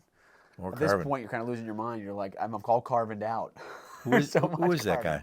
That is Matt Thor Rough Cut. Oh, Matt Thor Rough Cut. I remember Rough Cut was a Sunset Strip band, and they were always putting their flyers out, and they were always kind of on the edge of, but it never quite happened. Well, you know what this reminds me of? It reminds me of a band called Tough Luck. Another one. Big time. And we're going to get to that. There were 3 or 4 other ones like that. They were just ready. Great guitars, great drummer, great bassist, and opportunity lost. Yeah, it's a tough one. Swiss Army of Mixers. Rain. I had Rain mixers. You did? Rain notch filter. They made a great notch filter, too. Really? So I take my distortion, run it through a notch filter, and then the harsh, it nuts it right out. I started with a Uri 4-channel notch filter, which was expensive. I just bought another one on Reverb for about $700. Wow. But it was also a Uri gain stage, which everybody seems to love. And Uri is a United Recording Engineer something, UREI. But it was an odd shape, the Uri one. So I found this one was rack mount. Their notch filter. So I got a rack mounted version. Was easier to house in my rack. Wow. Yeah, Ray. Wow. Good stuff. Really good stuff. That's really cool. We got a little Rick Emmett stuff here. He did a little column here. So you Triumph representation there. They were a Toronto band. They used to come play the Buffalo Clubs also back in the day. Wow. You're a great singer, too. Crate performers. Here's some Crate love. PTO's Randy Bachman and Crate's G1500 stack. There you go. Taking care of business with they two were St. Louis G1500. music. Yeah, because they were Ampeg and Alvarez Jerry were also St. Louis music. Wow. Wow. Yeah. You'll see a lot more Crate ads as time goes by. Harmonizing melodies. Compound radius necks. Oh, there you go. go. Get it from Warmoth. Warmoth is amazing. Yeah, they are. I've Still made a today. couple of instruments with the Warmoth parts. As good as it gets. Everyone really great. says that. Scotty Hill said the same thing in interviews. Like, they're amazing. Yeah, they're still around and they're still amazing. Wow. Wow. You got this man is shifting exercises. What the hell? This catches my attention immediately. I'm thinking Terminator with this font. Serious American sound, high quality professional performance. What is that? That's a big system. What is it? A recording? 4-channel multi-track cassette recording. Oh man. Whew. Yeah, you could get 4 tracks out of a cassette. Wow. I think. Yeah. Yeah, because it was stereo right and left each side. So yeah. Wow. I think Tascam did an 8-track cassette. I might be mistaken. Did a cassette, you get 8 tracks on it. But I may be wrong on that. But I remember at the time, everybody was trying to squeeze the last bit of everything out of cassette or reel-to-reel or tape, and that digital monster was looming, Godzilla, ready to come in with the ADAT. Yeah. We used the VHS cassettes, and it was, I think, Jagged Little Pill, Alanis Morissette. I think that was done on ADAT. Wow. Yeah, that was recorded on ADAT. It's a good sounding record. Yeah. Wow. That was that time, though, huh? And we got a, let's see here, a little Seymour Duncan love. Cool. ATQ pickups. If we just, okay, now we're just going to get into the more teaching stuff. Everyone's got their mail away. The ads in the back are cheaper. Yes. Up front, they're more money. Right. So that's why you're not going to pay more money. You get to the back, you'll pay a little less, right? They started putting these out again, some reissue ones, the G&Ls that were really shreddy now. I forgot what it's called, the model, but we'll probably put it up, a pop-up here. But those are always cool to see. They get little small ads here all over. And Jeff Berlin, he's a dear friend. And he would always used to say something that ends up being controversial, and a fight breaks out on the internet. But I couldn't agree with him more. What you hear on stage has absolutely nothing to do with what the audience hears. It's true. I'd be on stage and go, "This sucks. What the fuck?" And get done with the show. This is the best show, the best sounding show I've ever heard in my life. Get out of here, you know. Or be on stage and everything's perfect. Oh man, this is great. Hey, how was the show? Yeah, it's okay. Isn't that crazy? Couldn't hear your bass. Wow. Yeah, that's very true. Guitar technology. See, they get a little ad in the back of the magazine, and maybe somebody that's about to achieve greatness thinks for some reason they got their phone number, so you can call your P.O. box. Yeah, and somebody would answer. Yeah. Probably the guy building the stuff. Right. I've talked to a whole bunch of, Rick Turner I talk with on the phone, a couple of other, iconic industry types that they would answer their phone. You wouldn't have to go through layers of secretary and email. Isn't that crazy? Direct contact with these brands. Oh, great. Tommy Tedesco. From Niagara Falls, New York, right near Buffalo. What iconic. Studio log. Oh, he played everything. He tells you what he earned. Wages earned, $448 for this project TV show, Scarecrow and Mrs. King. Wow. Wow, that's a studio log for you there, huh? Amazing. Tells you what he got paid and everything. That's pretty cool. I think he did Bonanza. Did he? Yeah. And a bunch of other, maybe the Batman theme, and he was the man. He's I think some of his relatives I've met through the years, because Niagara Falls and Buffalo are close together. Wow, that is so crazy. Iconic. I guess He's Greedy for Guitar Player magazine. Oh, he's somebody working there. That's cool. I think a blast from the past. People who actually work there, huh? Yeah. I don't know if you remember anybody there from there. Look at how many people working on a magazine. Now it's one guy typing, building the web page. Let's talk about that. Like, isn't that probably what Guitar World is? They have like freelance writers, like 3 or 4, and they just write all the articles and upload them to the website. It's not like this. We're gonna go out and talk and do. They have. I mean, they do have a studio though, where they shoot stuff for the front cover still. But physical media, print and audio, is really has taken. There's some messes for you. See, again, they're explaining stuff about speakers and.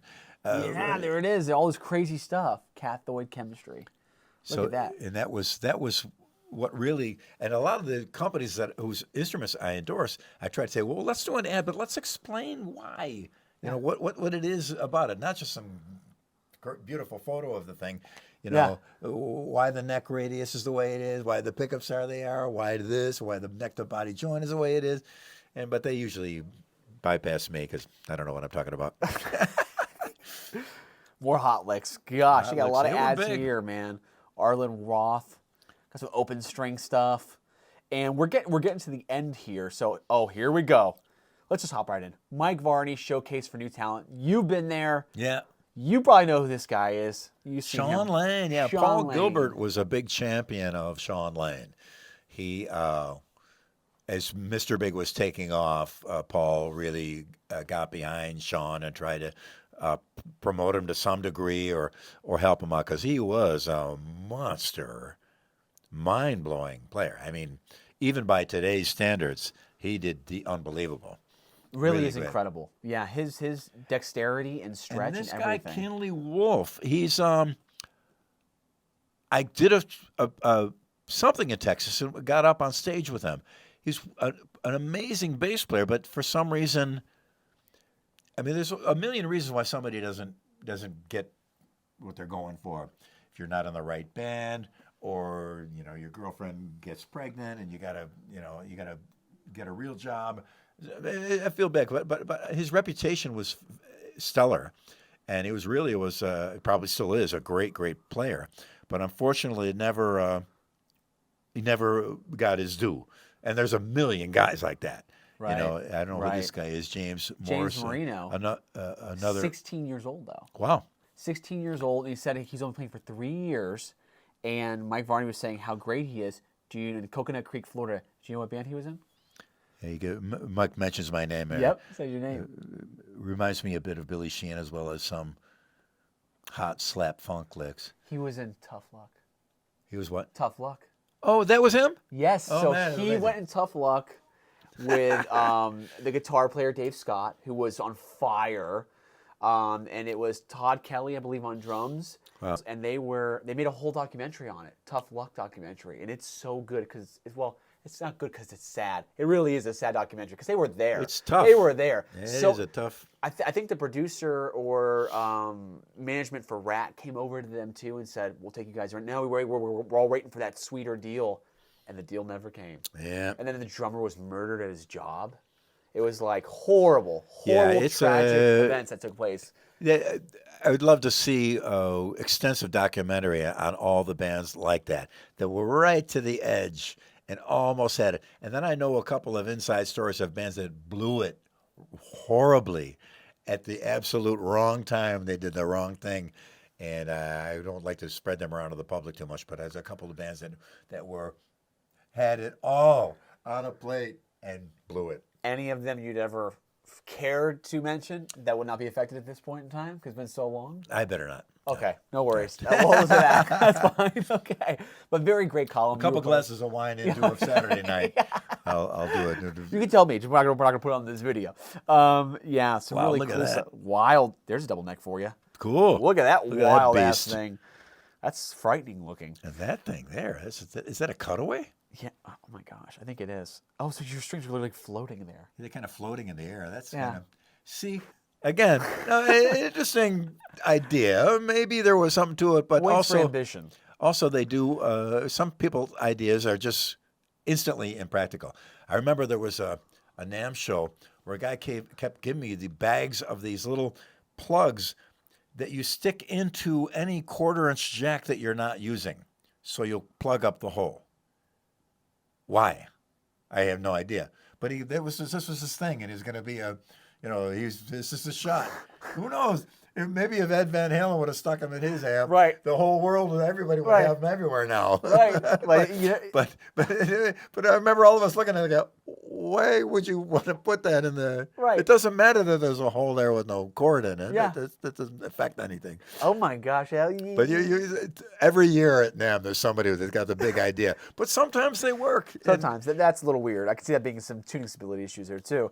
And you got some more Boss stuff here. Cool. Focus to Guitar Centers. I don't know if that was a store.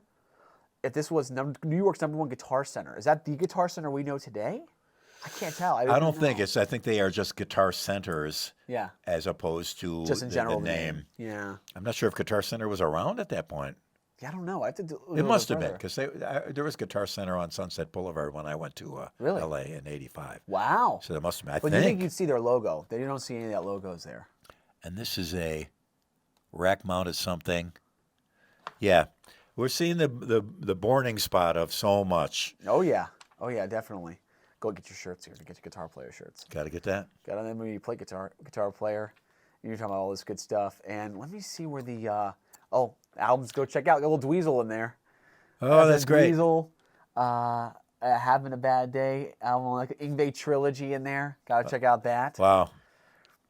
Oh, great. G&L Music sells strap replacement pickups, and this is I love reading this stuff. It's fun to see these cute little lads, these crazy little stuff, right? Yeah. More Strings 87. Is that Paco de Lucia? Oh, no, it's Paco Peña. Paco de Lucia, I was a big fan of his. Really, really great fingerstyle flamenco. Wow. Pretty amazing. Fret Magazine. Don't remember that one. Frets magazine, and they were expanding. Keyboard magazine, Frets magazine, Yeah. bass magazine, drum magazine. Right. It was an explosion. Oh my gosh, all the back issues Back you issues, could order. complete your collection. Oh yeah. Oh yeah. Oh yeah. Little Ovation. Oh, A MIDI acoustic MIDI. guitar. And Come it's on, in there, right? we live in the future. Right. This is a crazy time. And get your crazy classifieds. There's the classifieds. There's it out. This guy sent in his check to go feature his Gibson Les Paul 70s Cherry Sunburst with original case 650. You can call him in New York day or night. Gives you his night phone and weekends. He's working a club gig. Gives you all of that. And also selling a Lin sequencer. And then you got the other guy. He's selling his 1971 Fender all rosewood Telecaster for $1,200. Wow. And a 64 Rickenbacker for $900. And then, of course, you go into all your stores like Greuen's here, which we know about Gruen. Yeah. And they're here talking about, there it is. They were on 410 Broadway. It's not their address anymore, though. Right? Oh, wow. They're not on Broadway anymore. No, they're not, right? I wish they were. I know, it's pretty cool, right? And then you have a reason to go there other than what everybody else goes there for partying, right? Exactly. So that'd be pretty cool. But you see a lot of cool different, businesses So and great. stuff like that. And there's just Gruen again here, written appraisals for $10 per instrument. Will tell you what your stuff's worth. Now you just Google the serial number. Leather guitars, finally covered in genuine leather to give you the look and feel only leather can. Only leather can do that. This feels like, you ever seen that SNL sketch called The Leather Man? No. He walks around in all leather and he works in a leather store. I feel like he'd be the guy selling you these hilarious. leather guitars that apparently everyone's been wanting. Full sound quality. What the hell is a leather guitar going to sound If you like? really want to deaden your, Thank you. if you really want to play a funk thing with the dead notes, cover it with leather. Oh, that's a wild one And look, there. they go on. Look at this. They go on. Yeah, the secret of rock guitar. I mean, it just gets recording cassettes, be a recording engineer. The enthusiasm for the instrument was really off and the charts, everything dude. around it. Yeah, off the charts. And then we ended great. off here with a Marshall Little ad. Marshall combo. Studio 15. And it goes on the back page because Kramer was dominating the back pages of these guitar Oh, player magazines. they bought them. Who we got here? Yes, Paul sir. Bean. They had some goofy ads, though. I think Glenn LaFerman was a photographer for this. I don't know if it'll be in the ad or not, but he's a dear friend of mine. He took a lot of these Kramer things. He took the photo of some kid in his bedroom playing guitar and Eddie Van Halen outside looking in the window. Which is I gotta see that one. it's real. And I thought, you guys should have thought this through. That is so great. Yeah, they got some crazy wild ones, and they had one with Eddie Van Halen on like a Harley, and Floyd Rose is on the back of it. The Floyd Rose. He goes, "I never leave home without my Floyd." Oh. I'm like, okay, and there's Floyd Rose holding Floyd sitting on the back seat of his Harley. But they were paying some big money to be in this because, as we heard from our last video with Rob over at Tessie Switch, the back page is the front page half the time, and there's a lot of money in the back page ad. Yep. So very cool to see that, and that is the 1986 issue Guitar Player magazine with the man himself, Billy Sheehan. I can't thank you enough for doing this. This is, I had no idea what we were going to do, and this was just brilliant. I think because this was a peak, it's an amazing time in my life, and Guitar Player magazine was such a part of my life from the very beginning of my guitar playing.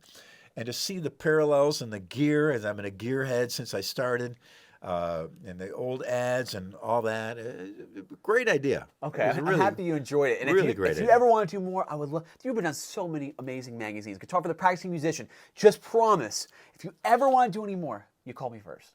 Of course I will. Thank you, guys. I promise. And you guys better subscribe to this channel, please. Thank you for watching. Subscribe to this channel. Shred the notification bell. But more importantly, too, where can we follow you at, Billy? Well, I have my Instagram page, Billy Sheehan on Bass. On Facebook, I started Facebook with a personal page, but they only allow 5,000, so I hit the ceiling on that. So I started a musician band page. So I have two Facebook pages. Okay. My personal, same thing gets posted on each one, and then I have a Twitter account, and I monitor my own social media, which is a Herculean task. I imagine. It's like, was it Sisyphus pushing the rock up the hill? It's a lot of work, but I like it because I'm in touch with thousands of amazing people, and so I answer all. Sometimes I can just click heart or click a thumbs up because I don't have time. Rarely I can listen to audio that people send me, but once in a while I do. But it's just a great group of people that are my friends on on my social media, and I do some cooking, and I'll do some music, and I'll get like 15 comments. Then I'll cook a cheeseburger, and I'll be 1,200 comments. You also have your cats on there, which are great. Oh, our kitty cats. Yeah, kitty cats are a big deal. That's right. Pistachio and Pepper are their names now, and Pistachio's the boy, Pepper's the girl, and they're like monkeys. I love They're it. all over the place. They are. That is great. So make sure you follow Billy at all the stuff. He has his website too, which I think is billysheehan.com, right? Yeah, which is currently being upgraded and refurbished. I noticed it was a little out of date when I went on there. It was like 15. And there's I hired a great company here in town, and they're getting all my music on Spotify, everything on bands in town, everything on everywhere. That's awesome. I'm excited And to see that. so finally, after all this time, all my solo records, all the Talas stuff. Wow. And I'm going to start to upload a lot of demos and rare things too. So maybe some of those Roth I'll outtakes. sneak one of the Roth. Even smile. I'll keep it posted until I get a letter from his lawyer, which I probably will. You guys better stay tuned for that then, okay? You can also follow us on Masters of Shred on Instagram and Mr. Shred Official. Check out our super Halen amps, all hand-built here in Nashville, Tennessee. Super cool, and they sound stellar. The cabinets are hand-built. The head units are hand-built, limited to just 50. Check those out on our website. Any merch, you can check it out there at mastersofshred.com. Thank you guys for watching, and stay tuned for more Pages in Time. Thank you, Billy Sheehan. All right. Thanks a million. Thanks, guys.